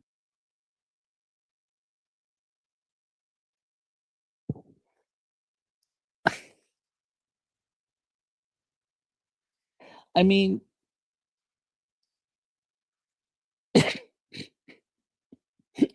I'm sorry. Have you been living under a fucking rock? I mean, where have you been? This has been known the whole time. But it's just like that Saturday Night Live sketch. I'm sure you've seen the one, the confession where the woman confesses to her children that she thinks maybe this Donald Trump, but maybe Donald Trump isn't quite all that we were sold he was. Maybe sometimes the things he says aren't necessarily true. And I've been stewing about this now for a few days. You guys have seen that I've started to post. Well, maybe you have or haven't. If you follow me on TikTok, you know that I started to post every once in a while I'm on my morning walks, about 3 times a week since I've been working out of St. George. I try to do a 2-hour walk. And during that 2-hour walk, I practice, out loud sometimes embarrassingly so. Um, Things I'm going to sermonize about, or things that I'm going to be talking about in upcoming TikTok videos or things like this. I use it as a chance to clear my head, recite some things out, see and hear how they sound out loud. And one that I've been thinking about for a while is that I ought to be doing a godless sermon, not just for the Church of Horror and people interested, but to the people who believe politically differently from me as an olive branch. And occasionally I do this. I'll make a message where it's like, this is to reach out. This is part of my outreach to say, I need to go and reach out to people who disagree with me on things like politics, and even disagree with me on God, and even disagree with me on basic values, to be able to say, okay, you and I disagree, but can we at least come together to talk about this from a moral perspective? I'm Joe. I'm an atheist preacher, not that you care. But I want you to stop and consider something for a minute. Your children one day will remember what you did now. And they will tell their children, if they have them, I thought I knew my mom. I thought I knew my dad. But in the moment when the Epstein files happened, I discovered an entirely different thing about them, about what they think about what men like Jeffrey Epstein did to children. And that will color their perspective for the rest of their lives about everything they did growing up and everything you did growing up. All of a sudden, it's going to cast in a different light every time that you made a comment about what they were wearing. But then they're going to remember. But then when the Epstein files came out, they defended those guys and said, well, I'm sure it wasn't that bad, or I'm sure everybody does that, or that's that's just locker room talk. All men talk about them. You guys ever watch Comedy Central back in the day? Remember Jordan Klepper did that show Jordan Klepper Fingers the Pulse? Oh, it started out of the Daily Show. It's all the Daily Show at that point. And he would go and he went out and he talked to people about, of all things, remember the Billy Bush conversation, the Entertainment Tonight conversation, the famous grab them by the pussy conversation, got excused as locker room talk. And he would ask these women who were standing in line, they're like, what do you think about Donald Trump saying this about like grabbing women by the, and they'd say, and these conservative women, these Heritage Foundation type women would say, well, that's locker room talk. All men talk that way. Men are like that. Men are disgusting. Men are pigs. They always talk about young women that way. They're always talking about that. And whether or not they knew that they were saying it, they were talking about the Epstein files. They were talking about exactly what we're seeing at the Epstein files. And they're like, all men are like that. Men are all pigs. And he said to them, is your husband like that? Are you married? Well, yeah, I'm married. Does your husband do that? Well, no, he doesn't do that. Do you have sons? Well, yes, I do have a son. He's like, does he talk like that? Well, no, my son doesn't talk like that. Well, then it's not all men now, is it? It's just Donald Trump and a handful of other people. Now, if they had been saying, and maybe they did, and it ended up on the cutting room floor. Well, that's no different than the things that Bill Clinton was doing, the things that Bill Clinton did. That's fair. I mean, no matter how you feel about it politically, morally speaking, that's true. There is nothing that Donald Trump did or said or was alleged to have said or done that is really entirely morally any more base and untoward than the things that Bill Clinton did. Arguably, it may be that Bill Clinton is worse. And it's just Donald Trump talks more about it. And maybe Bill Clinton did worse. It's very plausible. Not only that, but there are other liberal men, Democrat men, who have been involved in this, and women who have been involved in the same scheme. And we don't know how much they knew or didn't know yet. That's still yet to come out. But then I've been troubled by the same thing politically. I think a lot about politics, and I'm not here to tell you how to vote or what to vote for, who to vote for, or what to vote for. I don't know myself what I'm going to vote for. And frankly, it's been 3 years. No, let's see. No, 10 years. Oh, man. You know how you ever seen that meme that says, I still feel like the 90s were 10 years ago? Yeah. Anyways, I still feel like 2016 was 3 years ago. No, it's almost 10 years. It's going on 10 years. I have not been a registered member of any political party. I don't really believe in political parties anymore, personally. And the thing that turned me off on it was to see how the Democratic Party lined up behind a candidate that was not Bernie Sanders when Bernie Sanders was the popular candidate, and watching as the news media started to make wisecracks about why are there anybody showing up to Bernie Sanders rallies, and at the time when Bernie Sanders had the largest rallies in the country. Donald Trump couldn't put together a rally the size of Bernie Sanders rallies there for a minute. And we said, this is it. There were so many of us who supported Bernie, who said, this is it. This is our moment. We're going to get somebody into office who really cares about these people, and it's going to be Bernie. And we were so excited. And we were getting into it. And then the whole party turned against him because the establishment told them to. And and so many people ended up holding their nose and voting for Hillary instead. And she not only won that primary, frankly, she won the election when it came to popular vote because the party had that much power. But the principles, the morals of the principles, people driving the party at that time were supporting all of these corporate movements, these billionaires who are now coming out as dirty in the Epstein files. And it turns out that MAGA people are vindicated a little bit in saying there's nothing you accuse us of doing, accuse our luminaries, our principles of doing, that yours aren't doing too.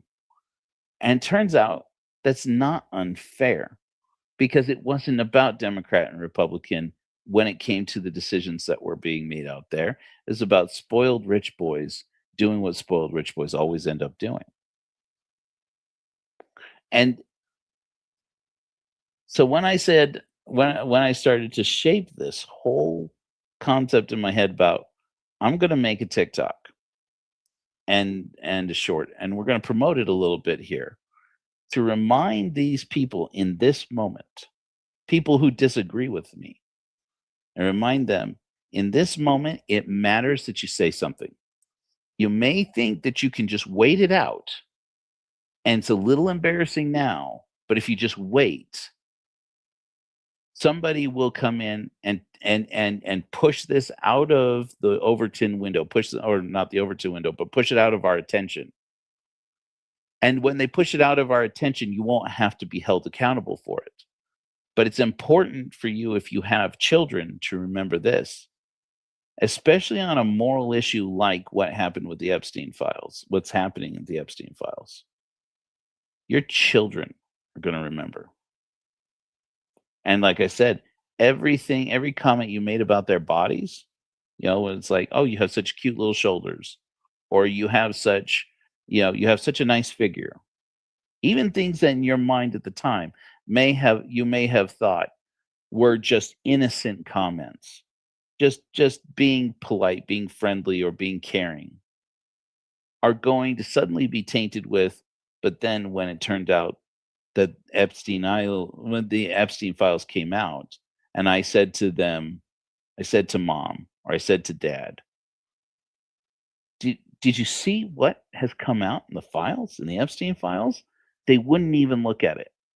They wouldn't even hear me say anything. As soon as I said something about it, they were like, why you always got to be so negative? I don't buy any of that. I don't believe any of that. Women just, it's just that women some women are just filthy like that. They'll do anything. They'll give some men whatever they want. These are comments that I'm hearing. There was a woman on TikTok. I made a stitch on one of her videos. No, what do you call it? Anyways, I made it. I put me into her video. What do you call that? Anyway, I'm so old these days. Um, and it was her talking basically about the Epstein Islanders. And she said, and she started out with this video that said, 15-year-old girls are having sex every day. When she came out, called out with that comment, and I thought, wait a minute, who is this person? What are they getting at? And she's talking about, well, they're going out there, and she said, she moved on. She's like, they've got their asses hanging out of their shorts. I was like, oh, one of these people. And she says, and they're out there thinking about it, doing it, and you don't have the same. And then she comes out and she's like, and you Democrats don't have the same energy about that. And I said, what does that have to do with Democrats? Do you think it's only Democrats, kids? It's the same. I saw this other video, this guy who said, that I responded to on TikTok. I do a lot of that on TikTok. Those of you who don't want your life dominated by this type of stuff, don't follow me on TikTok. Where he says, I want to ask you Democrats something. Where do morals come from? I made a reply because, as a herald of reason, it's my point to stand up for reason. And I said, you missed us and hit the Democrats with that. You said Democrats. I think you meant atheists. This got nothing to do with Democrats. They don't get to speak up for morals. The Democrats, what do Democrats have to do with morals? If they're Democrat or Republican, you still be a good person, supposedly. That's about God. It's a question you're trying to start about where do morals come from? That's a question about objective morality and whether or not objective morality exists. And you're steering that obviously towards atheists, but you put Democrats on it. And it's like, you think all Democrats are atheists? I got news for you, sir. Don't we atheists who have voted Democrat in the past, don't we wish that all Democrats were atheists? But it turns out a lot of Democrats believe in God. And it's been that way the whole time. Of course it has. From the foundings of whatever you want to call the beginning of the modern Democratic Party, Democrats have been Christians predominantly, and some Jews, and yeah, sure, some atheists. But we atheists were everywhere. There are Republican atheists, believe it or not. I still have trouble sometimes. But to look at this and say, I'm going to defend my political side, my political half, by choosing to ignore the Epstein files, by choosing to ignore that spoiled rich boys, when they are left to their own devices, tend to do the same dirty shit over and over again. And to look at it and say, I'm just not going to pay attention to it because that's emotionally bad for me right now, is to neglect the fact that your children are watching what you're doing right now. And there will come a day where you won't be able to take it back. And this was the lesson. I know there are going to be some people who really hate that I'm about to bring this up, but I'm about to bring this up again. In the 1940s, I know, just hear me out, okay? Just hear me out. In the 1940s, after fascism fell in Europe, just hear me out, okay? When people asked their parents, their parent generation, who voted for these men, voted for the fascists, voted the fascists into power, why did you do it? And they said things like, this wasn't a direct quote that anybody knows of, but it was kind of extrapolated from a lot of the responses of people. They said he kept the trains running on time. They said he didn't, you have to understand that we were poor. They said, you have to understand that times were really hard for us. You have to understand that At that time, all we could see was that the world was falling into moral decay, and all the values we were brought up with weren't part of the world as we saw it. I didn't recognize my country anymore. This is the rhetoric that led to the rise of fascism, and frankly, it left an emotional generational scar on the countries of Europe that never fully healed.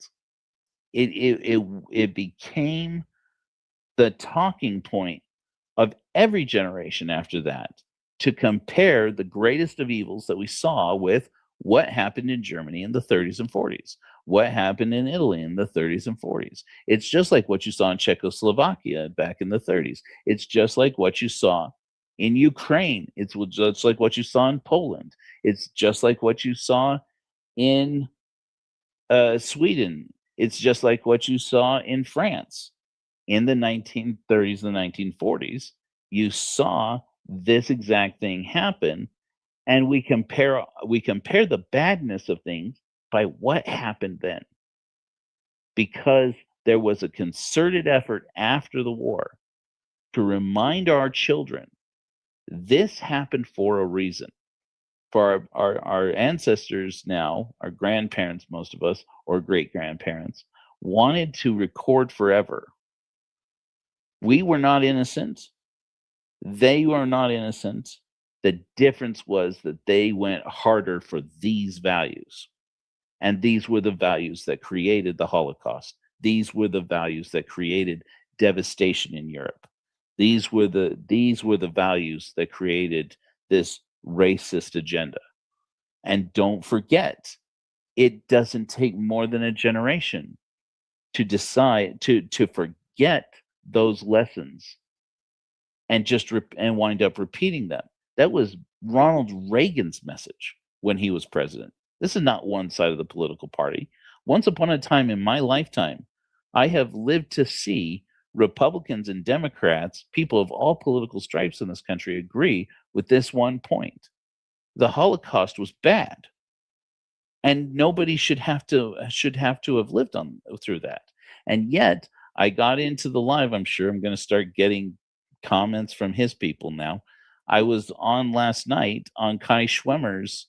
You guys remember Kai Schwemmer? I did a Charlatans Never Change about him a few weeks ago, about how this guy pushes these right-wing fascistic ideas to his base, and he is directly connected in working with Scott Pressler here in Utah on overturning Prop 4 here in Utah. If you don't know, Prop 4 was an initiative, a ballot initiative, passed a few years ago here in Utah when we the voters in the state of Utah, right and left, saw that our congressional districts were being heavily gerrymandered. And so there was an initiative passed here in Utah that created an independent commission to draw our congressional maps so that they wouldn't be so badly gerrymandered. And it was a rare, really good agenda, a really good political move for Utahns. And when they tried to gerrymander the maps again, a judge was in the case where the Republican Party was sued over it. I don't remember if it's the Republican Party itself or the anyways. When the state was sued over it, effectively, the establishment was sued over it. This judge came in and said, "Oh yeah, they can. Yeah, according to this law that was passed by ballot measure here in Utah, this new map isn't effective anymore. It's got to be the one that was put together by the commission." And lo and behold, they were able to undo the gerrymandering that was happening on Capitol Hill in Salt Lake City.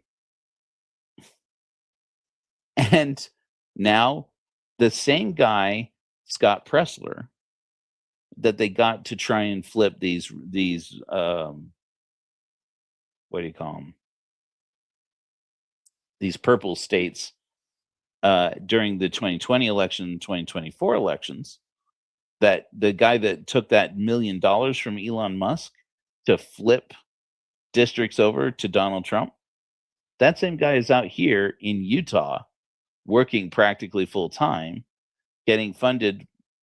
I don't know that anybody even knows exactly fully from what sources as of yet, being funded to try and overturn this ballot initiative that was voted on and decided by the will of the people of the state of Utah, by voters in this same state. Who, by the way, does anybody remember in that same ballot initiative, the voters of this state, yes, old Mormon dominated Utah, decided to decriminalize marijuana? Is that same ballot. And by the way, we don't want gerrymandering. You think of Utah as a Mormon place, and that makes sense because we got a lot of Mormons here. And when the Mormon church says jump, our legislature says how freaking high. Our governor's mansion says, tell me how freaking high. Yeah, absolutely they do. But when a ballot initiative goes out to the voters in the state of Utah, you get another thing. Turns out the people in this state are sick and tired of the Church of Jesus Christ of Latter-day Saints deciding our political future. There are people in this state, and not a few, who are sick and tired of Mormons telling all of us what the laws of our state should be. And when ballot initiatives go out to them, lo and behold, you look at the numbers, the way it breaks down. People who are voting Republican, people who vote for Mormon candidates, also vote for these other measures, that they don't want gerrymandering, that they don't want the criminalization of marijuana, that they, it turns out there's no way that these decisions about not letting the church dictate our politics to us, there's no way that it's only being made by non-Mormons. It turns out the Mormons are standing with us more and more. That there are Mormons in our state who go to church and sit in the pews with people who rant and rail about marijuana as a gateway drug, who don't want marijuana to be criminalized. They want it decriminalized. There are people who sit in the pews with other people who defend ICE efforts all over the country, who are sitting in the pews next to them going, I'm an immigrant, or my husband is an immigrant, my family are immigrants. I posted recently on TikToks, on Tickety Talks. Boy, do I feel like an old person today. It's this whole computer problem I had earlier. You guys saw. Anyways, I posted one of the things I've been doing lately is I've been reposting the efforts of people who are in financial distress and saying, guys, this is a person I don't know. I just found them. Their story is very compelling, compassionate. I'd like to ask that people do us all a favor, do yourselves a favor. Let us all do the right thing here and throw in $1, throw in $5 to help this person. In one case, one of them was a single mom who is ex-Mormon and lives near where I am now here in Utah County, and talking about how difficult it was to leave her husband and the financial problems she's had since she left her husband and left the church. Up here in Utah County, even in cases like my own family, when people find out that you are in economic distress because you're getting divorced, their first resort of advice or help before people reach out and give help is to say, did you go to the church for help? That's the system here in Utah. And when women especially leave their husbands in this community, and oftentimes it winds up being when they leave the church as well. And they say, well, I don't really believe in the church. I'm asking you for help because you're my dad, or I'm asking you for help because you're my friend. I'm asking you for help because you're my landlord. And I thought we had a relationship that doesn't have anything to do with the church. I would hope it had nothing to do with the church. And lo and behold, it turns out you end up with people whose landlords tell them, if you want me to give you a little bit of help, give you a little bit of leniency on rent, I want to see that you've gone to the church. And you don't believe in the church anymore isn't an excuse. And my heart broke for this woman. And I said, and I messaged her and I said, do you have a Venmo? And she said, yeah, I don't really like to do that, to ask people. I said, I get it. I get that it's that it's a pride hit. I do. But I think I can get some people to help you out if you can put your Venmo on your account. I'm not going to ask you to give it to me and have me pass it out. If you put it on your account, I think I can get a few people to help you out a little bit. And I posted on TikTok, say, guys, this woman has put her Venmo up in her account, which she was planning to do. Other people had been asking her. And I said, if you watch her videos, it's heartbreaking how she gets up there before the whole world and cries. She full on publishes videos of her crying about how she's so sick and tired of being stressed about money. If you guys could help her out, I'm going to pitch in a little bit to help out. If you can help her out, it would make a big difference for this person. That was in case of an ex-Mormon person that I met, that I found on TikTok. Then just a week ago, I did a similar video for a woman, or earlier this week, I should say, for a woman who is a Vietnamese, she's of Vietnamese extraction, whose husband was picked up by ICE and detained in spite of the fact that he's not an undocumented immigrant. He has papers. He has a visa. And he was moved to detention in Las Vegas in spite of the fact that he has a visa. I can't emphasize this enough. The man is in this country legally. And the attorney she had hired came to the government and said, you need to let this guy out, not only because you have no reason to detain a person who is not illegal, quote unquote, but because he is going to miss his visa hearing if he doesn't get released in time. And if he misses his visa hearing, then he actually will become undocumented. And that in the course of that, they realized that not only was ICE, not only was the Department of Homeland Security aware that that was the case, they were banking on it.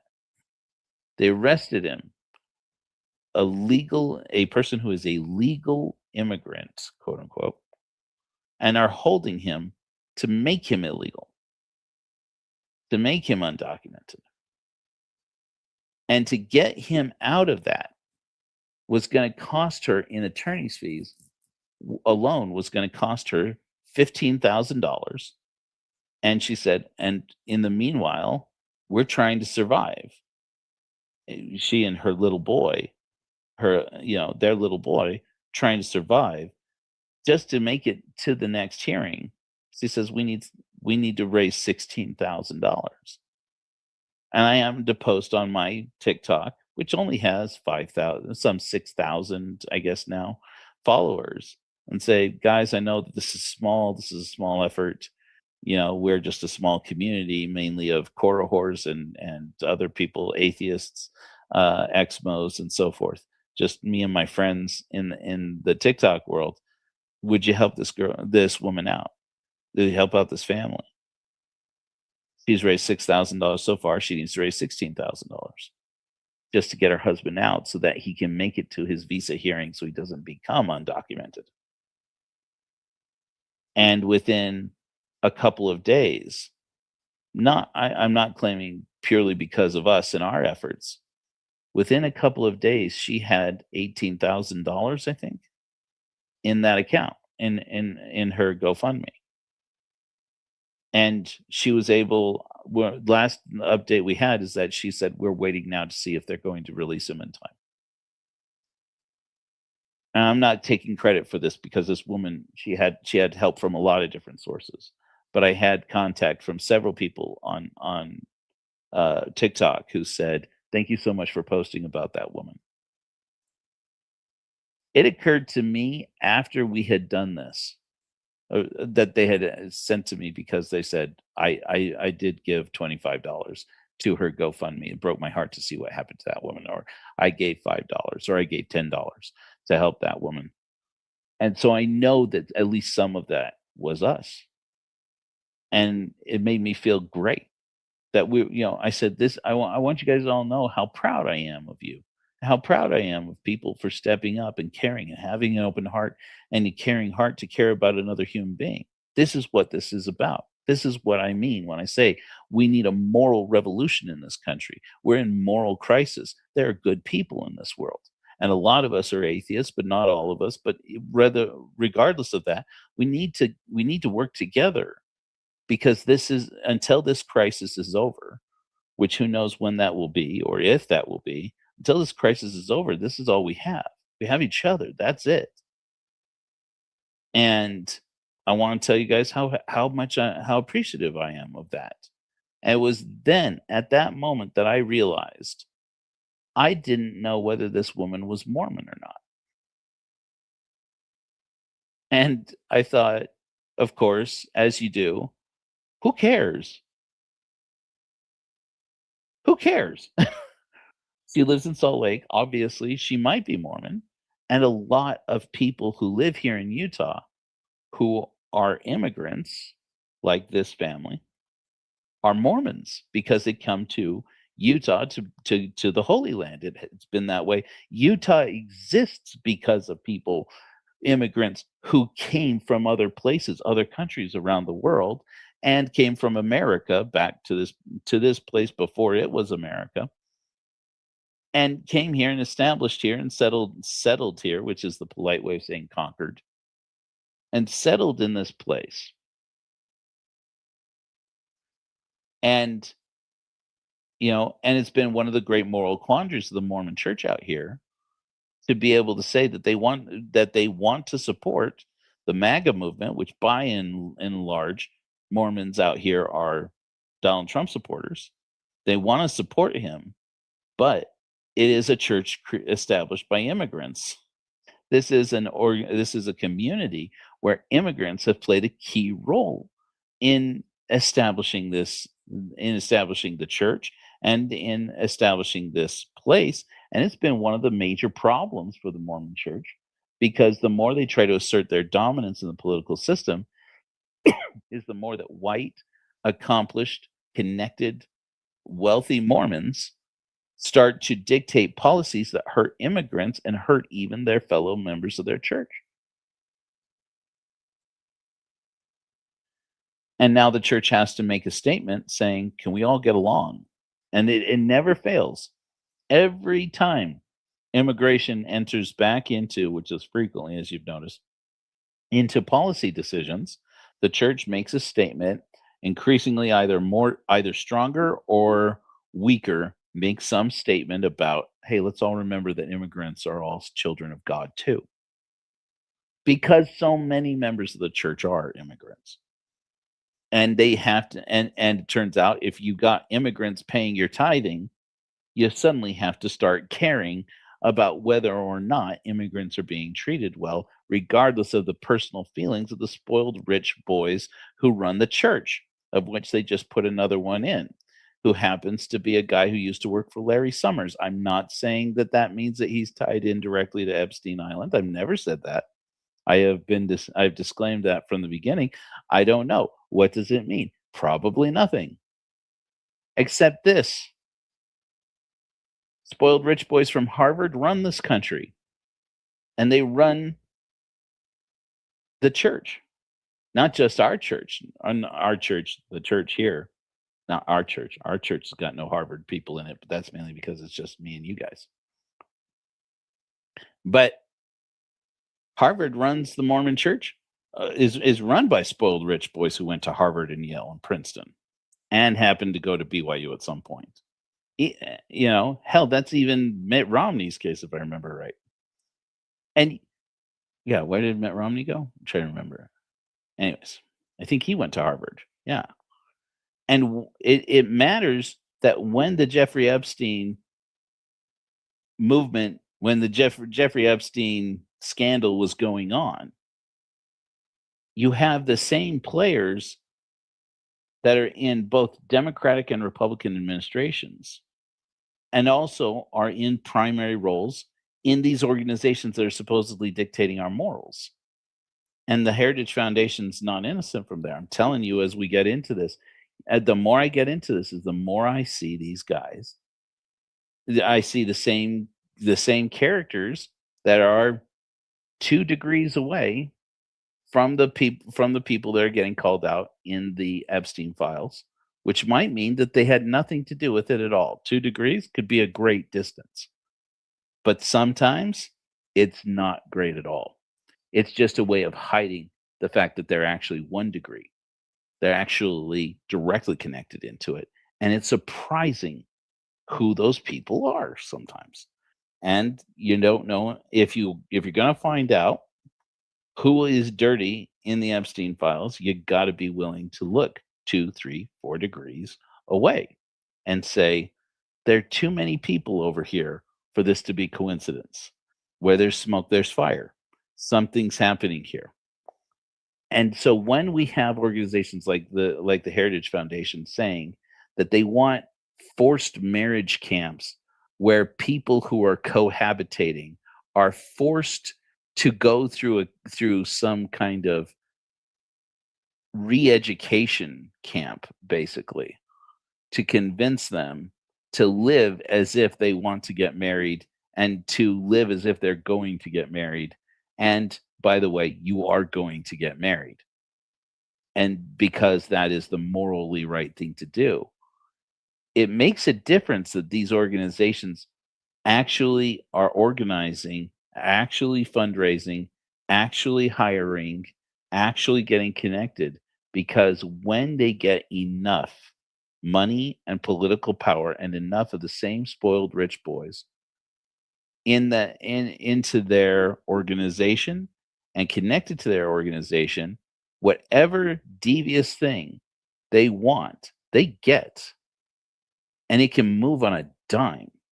2004, we didn't expect. Most people found the things that they were talking about in Project 2025 as totally laughable. It was like, how do they expect to get that done in a modern America? In a modern America, how do they expect to get these new anti-choice laws passed? In America, even in red states in America, no, they're not going to get it done. And then lo and behold, they got it done right away. Right away. They're talking about putting together, raiding parties of ICE agents to go and just round people up and not even care whether or not they're American citizens, not even care whether or not they're documented. Like that would ever happen in a like that. They had it. It matters when spoiled rich boys get together and decide what's morally right to do. And they're never going to just sell it as, well, this is what the dear leader has said we're going to do, so that's what's going to happen. It doesn't matter to them whether or not that is true. And Mike Pence learned that the hard way. Now Mike Pence is siphoning off their staff at the Heritage Foundation because the same people who were shouting, "Hang Mike Pence," in 2021 while they were storming the Capitol building were the same people who followed Nick Fuentes out of the MAGA movement, or staying in the MAGA movement but staying quiet. And Mike Pence understands that and sees that the moral leaders inside the religious conservative moral movement in America, the former moral majority, as it's been run, has been entirely corrupted. That they are Epstein Island dwellers from top to bottom. The same people who are caught up in this scheme are the ones who are running everything right now in terms of dictating the morals of an entire generation. And I was telling you last night I was watching Kai Schwimmer's show. And I happened to leave a couple of comments about it. And he's doing a Valentine's Day show. He's like, here I am, another Valentine's Day, and I don't have anybody. And he said, guys, can you believe that? I've never had a girlfriend on a Valentine's Day. And I happened to throw in there as Hellfire Agency because it doesn't bring up the Church of Korihor in there. It just brings up Hellfire Agency in the chat. I said, yeah, I do buy that. And he called me out actually, and he's like, "Hey, Hellfire Agency, that's actually mean. I was just saying that as a joke. Don't say something like that." And I'm like, "No, I totally get it, right? We've seen this. How many boys took to Reddit, took to the internet, and started griping and moaning. All I did was vote for Donald Trump, and now my girlfriend says she's going to leave me. Can you believe that? Yeah, I can. I totally can. But okay. But look, guy, you made your bed. Now you got to lie in it. It's not so bad. You'll be fine. Do a little growing up. You'll be fine. And but Kai Schwimmer was, as you guys know, if you watched my charlatans episode about this guy, he basically he throws up a whole bunch of how bold do I feel right now? He throws up a bunch of Nazi Nazi shit, Nazi slogans and shit, and it, he should be relegated to the fringe of society. Here in Utah, this anti-Prop 4 measure that's being paid for by the same group, by your same basic group of Epstein Island / Heritage Foundation people. This guy, Scott Pressler, is going around doing speaking tours, and this Kai Schwimmer kid is one of the speakers that he's taking around in Utah trying to convince these Mormons to vote to overturn Prop 4, and a ballot initiative voted for and passed by the voters of this state. And I got on last night, who knows if he'll ever see it, and found contact info for Scott Pressler and sent him a message with that live stream that I was watching and said, I know you and I don't agree. I know that we don't politically align, but I want you to know I'm pointing out that this guy that you're using to convince people in this state, particularly conservative Mormons, to vote to overturn Prop 4 is this guy. Listen to what he's saying. Just a quick recap, in case you're not clear. This Valentine's Day show he did last night, I was explaining to Scott Pressler, who knows if he'll ever see it. I said, he questions whether or not the Holocaust really happened. He questions whether or not the Holocaust was really that bad.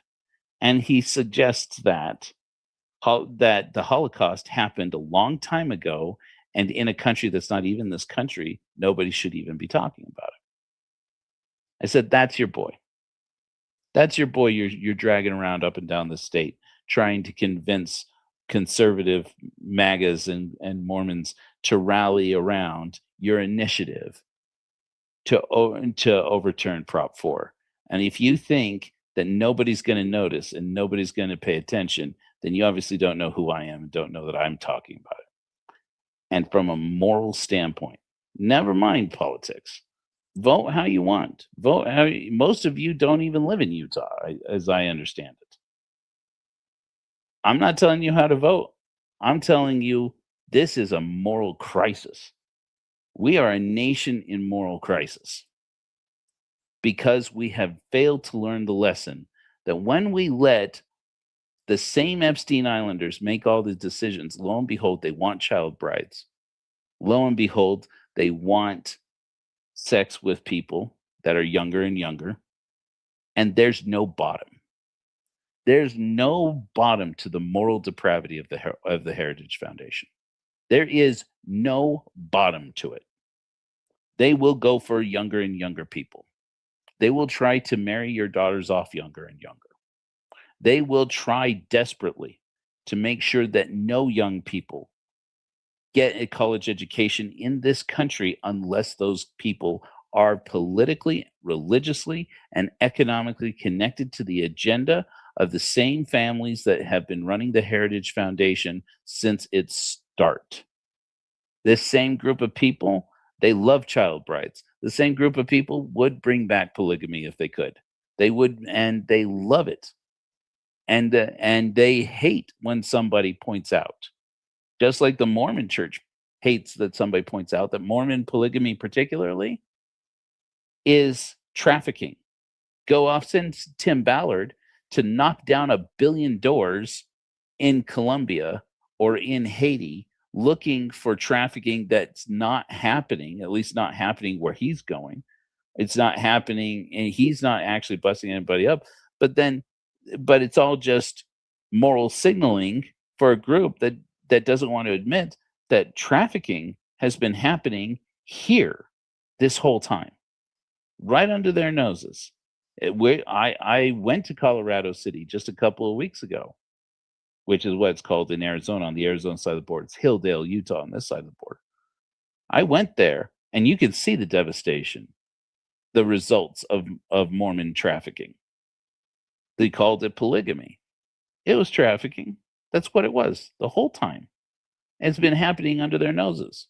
It wasn't until the Mormon Church kicked out Tim Ballard that he first started to make little signals about, well, it does happen here too. Are you kidding me, dude? Are you kidding me? It's been happening under your nose the whole time, and you can't tell me you didn't know. There is no bottom to the moral depravity. And it's important now because there's an actual possibility right now that the future of this country might change as people begin to realize every person who defends the Epstein Islanders, every person might actually be a part of it. They might be defending it because they're afraid of their name coming out in connection to it. And that's worth paying attention to, because if the attention of the media, if the attention of education, if the attention of churches, all it takes is one or two of these institutions to start shining its light on a constant basis on, do you see how they told us they were against this and it turns out they were for it? Do you see how they're positioning? It's all hypocrisy. And to do it for long enough for a whole generation of Americans to realize, to learn the hard way, that your children, your grandchildren, your descendants, long after you are dead and buried in the ground, are going to remember that you were on the wrong side of history. If you don't want that, you got to confess. You got to do just like that Saturday Night Live sketch. If you guys haven't seen it, the confession, the mom's confession, it's great. You're going to have to do that. You're going to have to come out and say, do you want this to be real or not? If you don't know, if you haven't seen it, you've missed out. Do you want this to be real or not? It turns out that maybe he hasn't been entirely honest with us. Oh, gee, you think? Maybe he's not a very good person. Oh, wow. Maybe it's time to start taking an account for the fact that you can make a mistake. And especially since last week's sermon where I did dudes who divorce, I think it's time we are finally seeing the confluence of the crisis of masculinity, as it is known, also known as the male loneliness epidemic, and this spiritual crisis from people who have embraced the politics of the Heritage Foundation, finally coming to a head as the same problem. Is that you have some people who claim to believe in Jesus Christ, some people who claim to believe in the Ten Commandments, whether the Jewish version or the Christian version, which are not the same. People who claim to believe in so-called family values, people who claim to believe in the so-called nuclear family, who really believe in the Epstein Island values. That there are people that these people are one and the same. They're the same group of people. And their morals aren't everything that they had expected to be.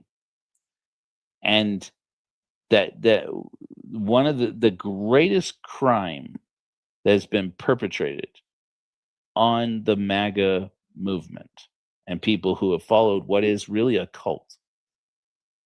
is that they got convinced that they couldn't possibly be wrong. In spite of the fact that wasn't that the whole thing that Christianity was supposed to be about? Wasn't Christianity supposed to be about how everybody's wrong to some extent? Everybody is a sinner, and especially that the hypocrites were the sinners. They should look to yourself and purge your own sins.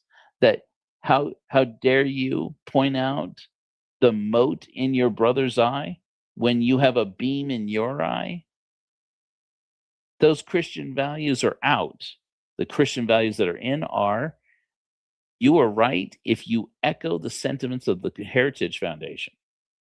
You are right if you echo what you hear at the rally, if you repeat it in church. You are right and everybody else is wrong, and there will never be consequences for siding with this moral majority, with this moral rightness. And you will never have to pay a price for that, because you obviously are right. You heard it here. We told you that you were right. And you got so comfortable with that, that when it came out that the same people who are being exposed on Epstein's island are the same people who are making those same claims to you, now you're going to have to live with the consequences. You made your bed and you're going to have to lie in it. And your kids are watching. And I don't think enough people are seeing this. While in the midst of that, I would have to say the most important message that I don't think Democrats are going to pick up and carry. I don't think that the news media is going to catch up and carry. I don't think anybody's really going to pick up and carry this. And I feel like there is a gap in our collective consciousness, in our collective conscience in this country, that I'm saying, Jesus, it probably falls to me, I think, because I don't know that anybody else is going to say it.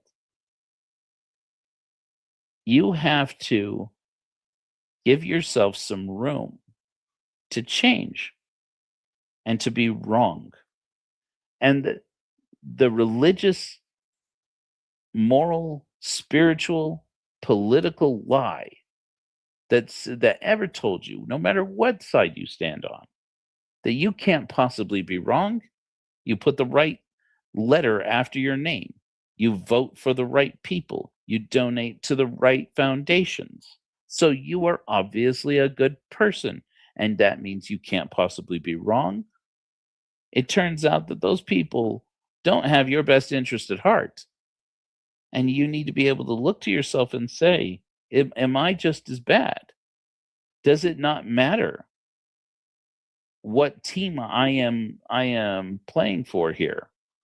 Turns out you're a bad person if you're a bad person, and then say that doesn't have to be anybody's permanent situation. Being a bad person is not a one and done thing. The things you do over the course of your life, cumulatively, are going to be the things that matter. The things that you are remembered for are going to be the things that matter. And now the moment is passing you by. Every moment that you don't tell your children, I look at what happens. I'm aware of what's happening in the Epstein files, what's coming out from those things. I'm aware of it. And I am checking to see how I may have backed the wrong person in the past. I may have been involved in something I don't morally support. And I am paying attention. And I want you to know, so that you don't forget, so that you know now in the moment when it's happening, when there's this moral shift happening and people are being struck, our collective conscience is being struck in America, to sit here and say to you before the moment has gone by that I feel bad about the choices I've made in the past. And your children can only respect you more. Your grandchildren can only respect you more. Your fellow Americans can only respect you more if you have the courage of your convictions and have the courage to stand up to the most difficult person in life to stand up to, and that person is you, the you of the past that you are going to naturally tend to want to defend and say, I had it right then and I have it right now. That the real act of courage is being able to expose yourself and say, I made a mistake. I thought this was right, and it turns out I was wrong, and it's embarrassing.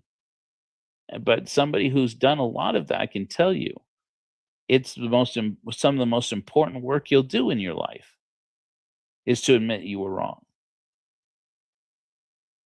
I regret votes I took in the past. I do it all the time. I cast my vote for people I don't support anymore. I was young, I was stupid. I used to tell people I was young and I needed the money. That was a joke back then. That was funny back then. Now it's not so funny. But, I voted for George Bush in 2004. I'm not proud of it. It's one of the great moral crises in my life to look back and go, Jesus, did I really? Who was I even back then? Yeah, I have to give myself the room in my heart, in my mind. Yes, that matters.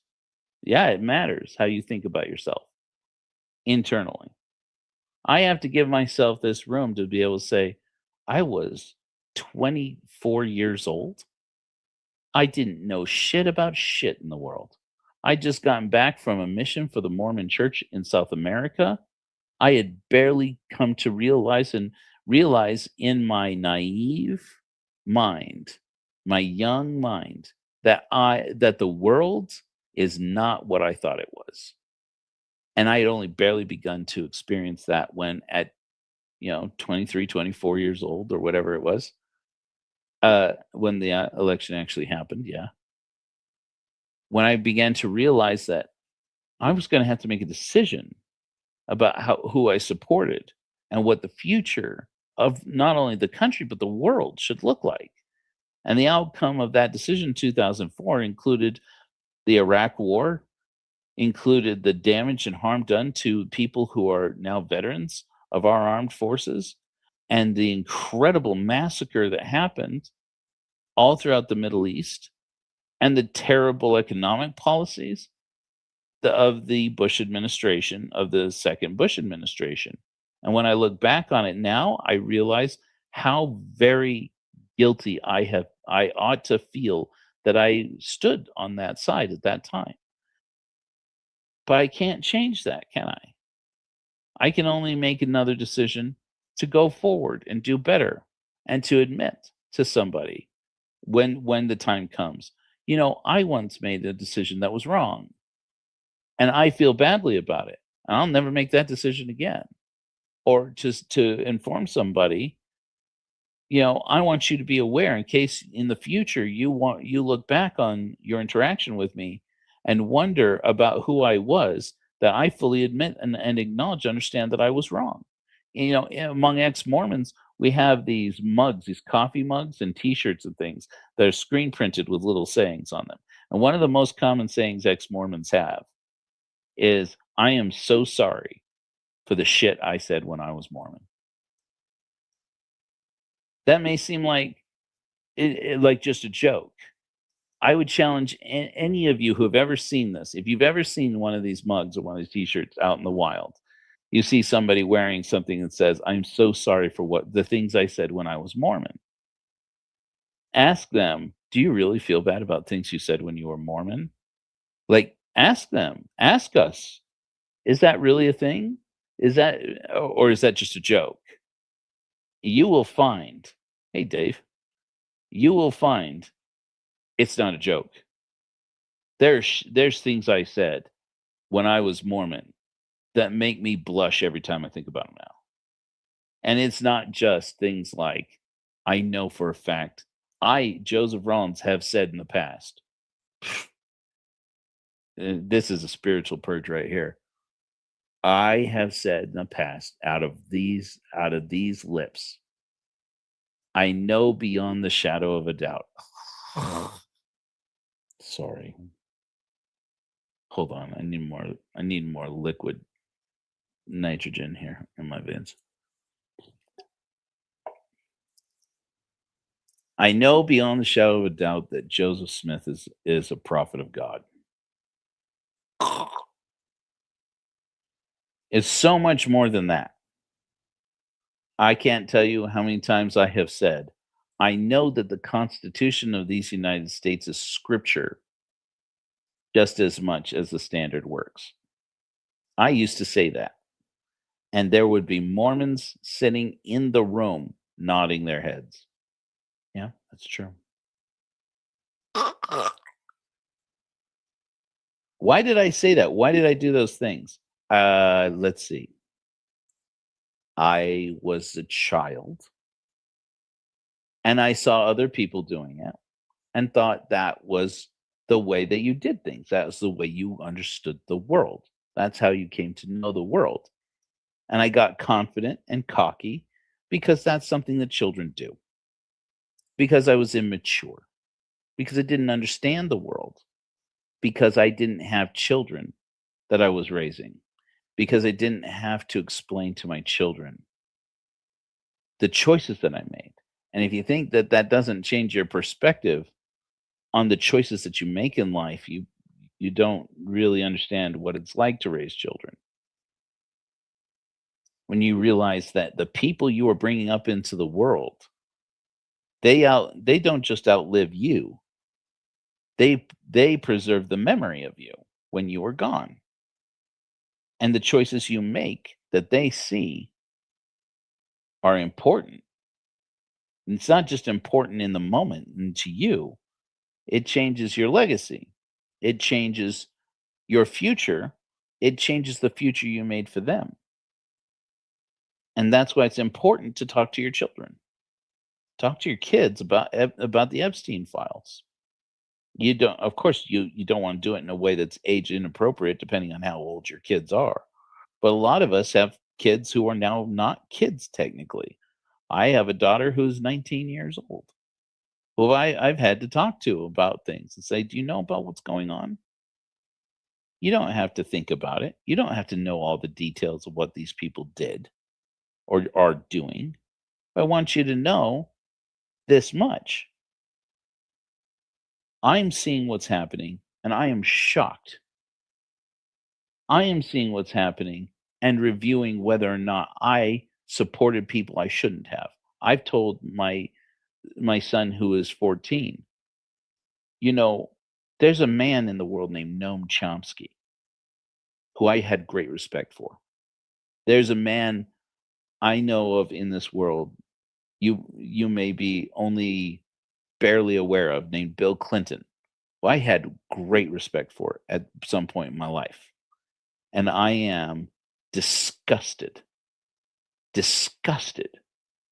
at how it turns out these two men were so closely connected in to the Jeffrey Epstein and what he and this I don't even know what to call it, this scandalous organization of rich boys who think that they could get away with anything.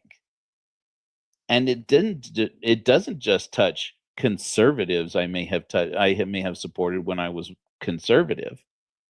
And it doesn't just touch religious people that we were told were religious and may be religious and turns out generally are religious, but also are morally depraved human beings. But even atheists now, as I made a video that perhaps thankfully YouTube wouldn't allow me to upload. I had connectivity problems, internet connection problems that day, and so I don't think it fully posted ever.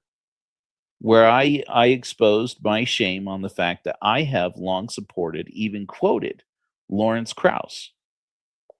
And out of the things that I have discovered from the Epstein files, I am disgusted with the things I have learned about Lawrence Krauss. I'm disgusted by this person. I can't believe that's Lawrence Krauss that said that. I've quoted Lawrence Krauss in sermons. I've quoted Lawrence Krauss in my book. I have told people about Lawrence Krauss for years, supported Lawrence Krauss. And when I saw what was actually in the Epstein files and the correspondence between him and Jeffrey Epstein, it struck me, morally speaking. And I said, that's it. He's out. I cannot believe this. I was stunned to learn this about Lawrence Krauss, even about ASU's Origins project, which I very much supported. I was living in Arizona when ASU had the Origins project run by Lawrence Krauss, and I had no idea that it was being financed by Jeffrey fucking Epstein. What? I mean, and it does. It leaves you reeling with, am I an idiot? How did I not know? Can I really claim ignorance? Was this not known? Turns out it was known the whole time. It was known the whole time that the ASU's Origins project was being financed by Jeffrey Epstein. Do you know how many atheists that touches? There were conferences at ASU's Origins conference that featured everybody from Richard Dawkins to Neil deGrasse Tyson. Now, do I think those people were out on Epstein Island? Believe you me, I've looked them up, and fortunately, so far, it looks like no. But boy, right now, I gotta be blunt with you. I'm reviewing everybody. I'm reviewing all associations. I think we all have to. It is only morally right, because I want to make sure that future generations in this country, starting with my own children, understand what, in case it wasn't clear to you, what Jeffrey Epstein and his associates were up to was morally wrong and never should have happened. And that was that moral crisis I feel for anybody who feels it in their hearts and says, man, I guess I have to call it out, in spite of the fact that it's embarrassing to admit that you supported somebody who was involved with Jeffrey Epstein. I would encourage you, I've done this before. Several of you out there hearing this, you're ex-Christians. Several of you are ex-Jehovah's Witnesses, particularly. Several of you are ex-Mormons. Mostly those who are hearing me are ex-Mormons like I am. But then some people are going to hear us who've never been any of those things. And so to those people too, let me explain and state, if you've never done this before, leaving a cult hurts. But it's also extremely liberating. It's extremely liberating to leave a cult behind. I did it with Mormonism. Yes, Mormonism is a cult. I understand that hurt some people's feelings. I'm sorry that you're in a cult, and I'm sorry your feelings are hurt. You should get out of that cult. Leaving cult hurts. But in the end, being ex-Mormon is one of the greatest prides of my life. It's one of the things I am most proud of in my life. There are people in the future who are going to be ex-MAGA, and we're already seeing them. One of my dear friends, you guys know, who is a content creator on YouTube, Jenny Gage, makes content all the time about how she is an ex-white supremacist, ex-MAGA, and ex-Mormon. And there are going to be a lot of people in the future who are going to have to identify that way. Having left a cult behind hurts in the moment. But in the end, it will be one of the things you are most proud of in your life. Because you will be able to look back and say, I don't just claim to be a critical thinker. I don't just claim to be able to repent and recant of something I did and realized later that I was wrong, or something I supported and then realized later that I was wrong. I don't just preach that. I put it into practice, even if it hurts. This will hurt for a while. The Epstein files, they will hurt Republicans and Democrats. They will hurt conservatives and liberals. This will hurt us for a long time. It's good. It's a purging. It's a moral purge that we're going to have to take to be able, if for no other reason than to tell a generation of Americans and tell a generation of human beings coming up in the world, we knew that this was happening eventually. But whether or not we knew from the beginning, once we learned exactly how depraved it was,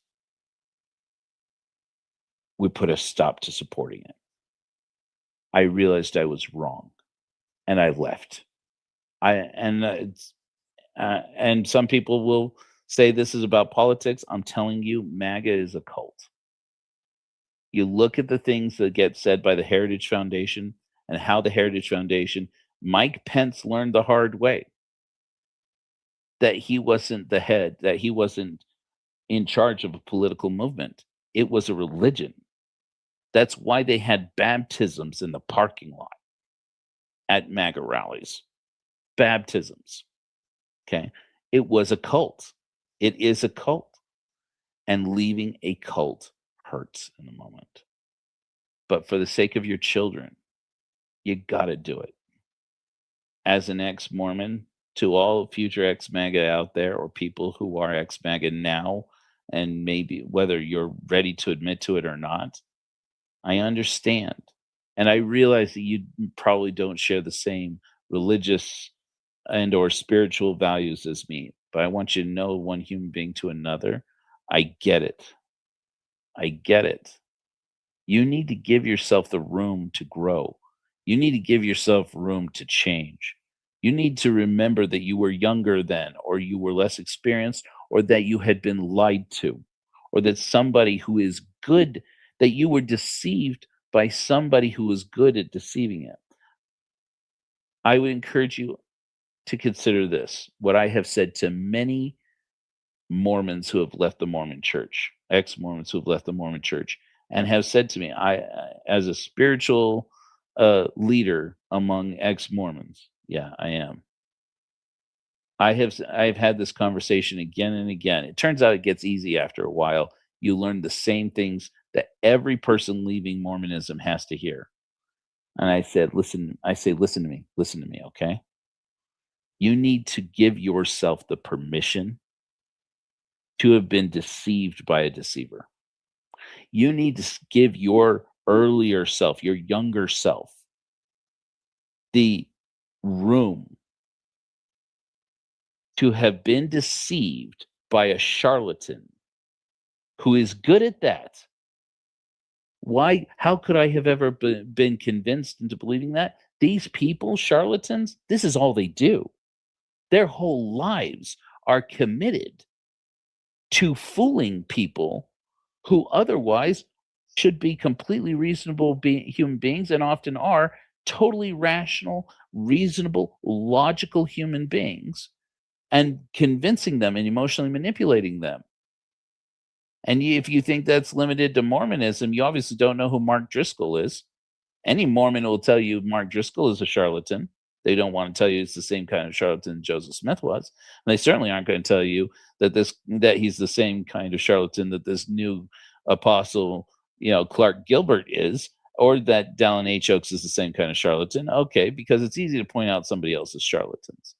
But these men, they dedicate their whole lives to fooling people who are otherwise totally logical human beings. So you need to give your younger self a little bit of room to say, I was young. I made a poor choice. It doesn't make an excuse. It doesn't excuse what you did. But it is a testament to yourself and your children, to yourself and the people that you care about, the people that you love in your life, to be able to say, I never in my life at any point gave up on myself. I never at any point gave up on myself and the capacity I have to choose to change and to walk away from something that is evil. And I tell people all the time, if it hurts right now when you're leaving the church, If it hurts right now, just remember this. I want you to feel confident in this because as somebody who's been an ex-Mormon for well over 20 years now, I have found it to be consistently true.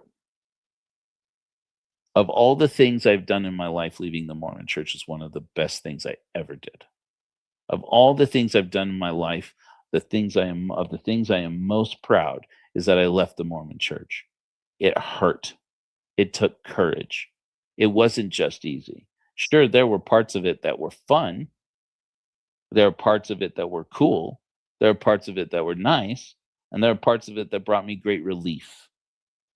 But none of it have been worth it for the pain that was involved in leaving the community that I grew up in and loved.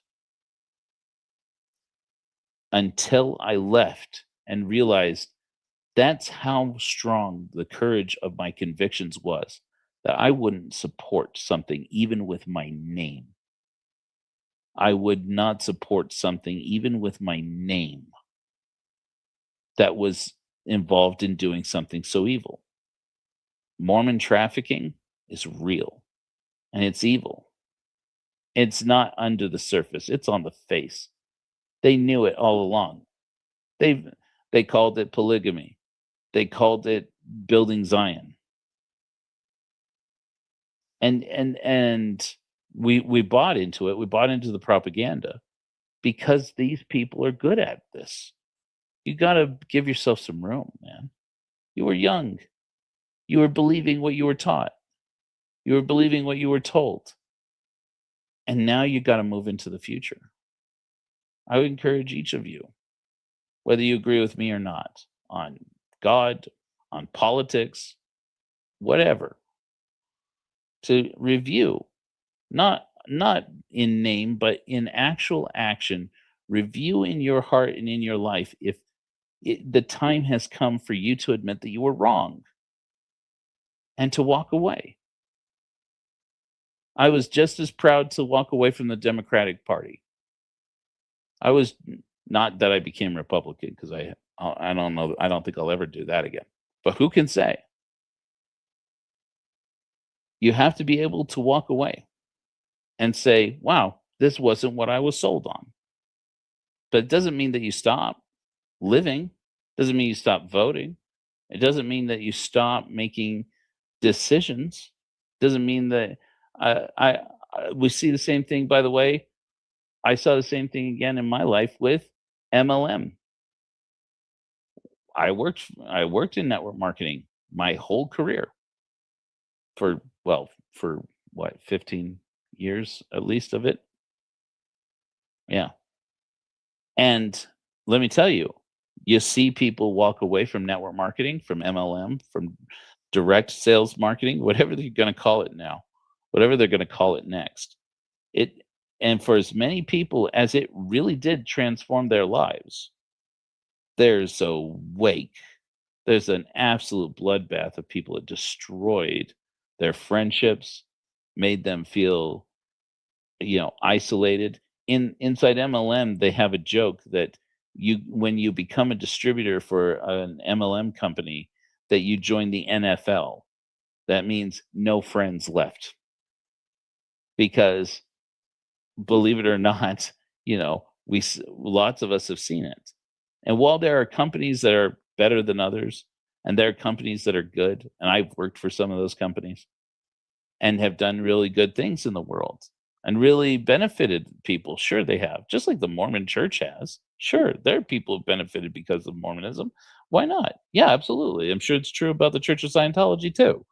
That doesn't change the fact that there were so many people who were hurt along the way. But then there were some other people. There are some people who, when they left the MLM world, would say, it's like I left a cult. I really feel like I left a cult. Now, I don't know that I ever met anybody who felt that way about Isogenics, which is the company I worked for the longest out of all of them, probably the longest out of all of them. I don't know that I met many people who felt that way about Isogenics because, frankly, a lot of people who liked Isogenics just liked it because they lost weight with it, including me. But I can tell you this, I met more than a few people who left Amway. Amway was. I mean, I know so many people. I've known so many people in the course of my life who their whole life was destroyed by Amway. Same thing with Young Living. Same thing with we're seeing now. I've met more than one person who feels that way about oh, what's the new Young Living? What do they call it? The essential oils, anyways. The other essential oils company, DoTerra. I have I have family who were destroyed by DoTerra, and frankly, whose lives were well, whose lives were upset by DoTerra, shall we say? And frankly, I come from a family that benefited financially from DoTerra, probably more than most. You know, oh, rainbow vacuums, Antiquini. I'll tell you, we have to have a conversation sometime, Antiquini. Well, you and I shall have to have a conversation sometime about how I almost got sucked into Kirby vacuums. I was 16 years old. Anyways, uh, being able to leave a cult doesn't make you having been in a cult doesn't make you weak. I can't stress that enough. Having been in a cult doesn't make you weak, even if it's the MAGA cult. Because if you say, I have been in a cult or I was in a cult, what's also implied in there is that you left. And leaving a cult is one of the most difficult things a person can do. And so to you out there who voted for Donald Trump and regret it, okay, I hardly care. But if you tell me you feel ashamed of supporting somebody or believing the rhetoric of somebody who told you that you were better than other people or that you had a right to be judgmental of other people and that you feel bad about it now. You feel bad that you bought into it. And now you look at yourself and say, I want to believe I can move into a future where my children will know that I feel bad about that I didn't want to do that. I want to make better choices, and that they will remember this. When I had an opportunity to stand up for my personal moral values, they were moral values that were higher value and importance to me than the political and or social and or religious movement I was involved in, and I walked away. I say to you, my friend, good for you, brother. Good for you, my sibling in reason. I'm proud of you. I want every ex-MAGA to know. If the Epstein files were what it took for you to decide you were going to get honest with yourself, you were going to get honest with your children, you were going to get honest with your countrymen about the fact that you feel badly about what you supported now that you see what it was involved in it, good for you. And by the way, I want to say the same to any person who supported Bill Clinton and now has that moral quandary and has to realize, wow, I really did have the wool pulled over my eyes. I'm going to do differently. I'm going to do better. Good for you, man. Good for you, my friend. It takes a lot. It I won't ever diminish it. Some people will joke about these things. This is not a joke. Leaving cults is not a joke. I've seen too many people whose lives were destroyed by it.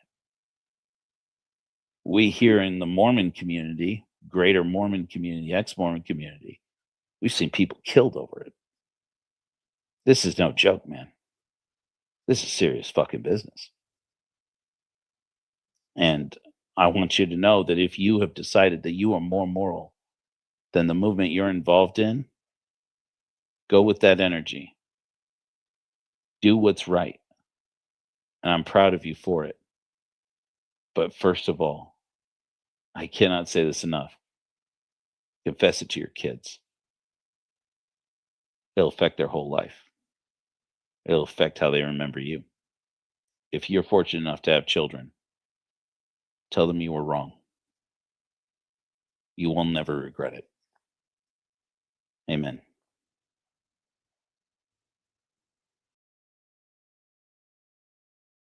Wait a minute! This Exmo's got something to say? Oh, big surprise! Oh, fuck off. Golden angels show the fruit, selling Jesus in an Armani suit. Will a man rob God? Holy dividends, turning profits into Caesar's friends. Hosanna shout, shout for Jesus IPO.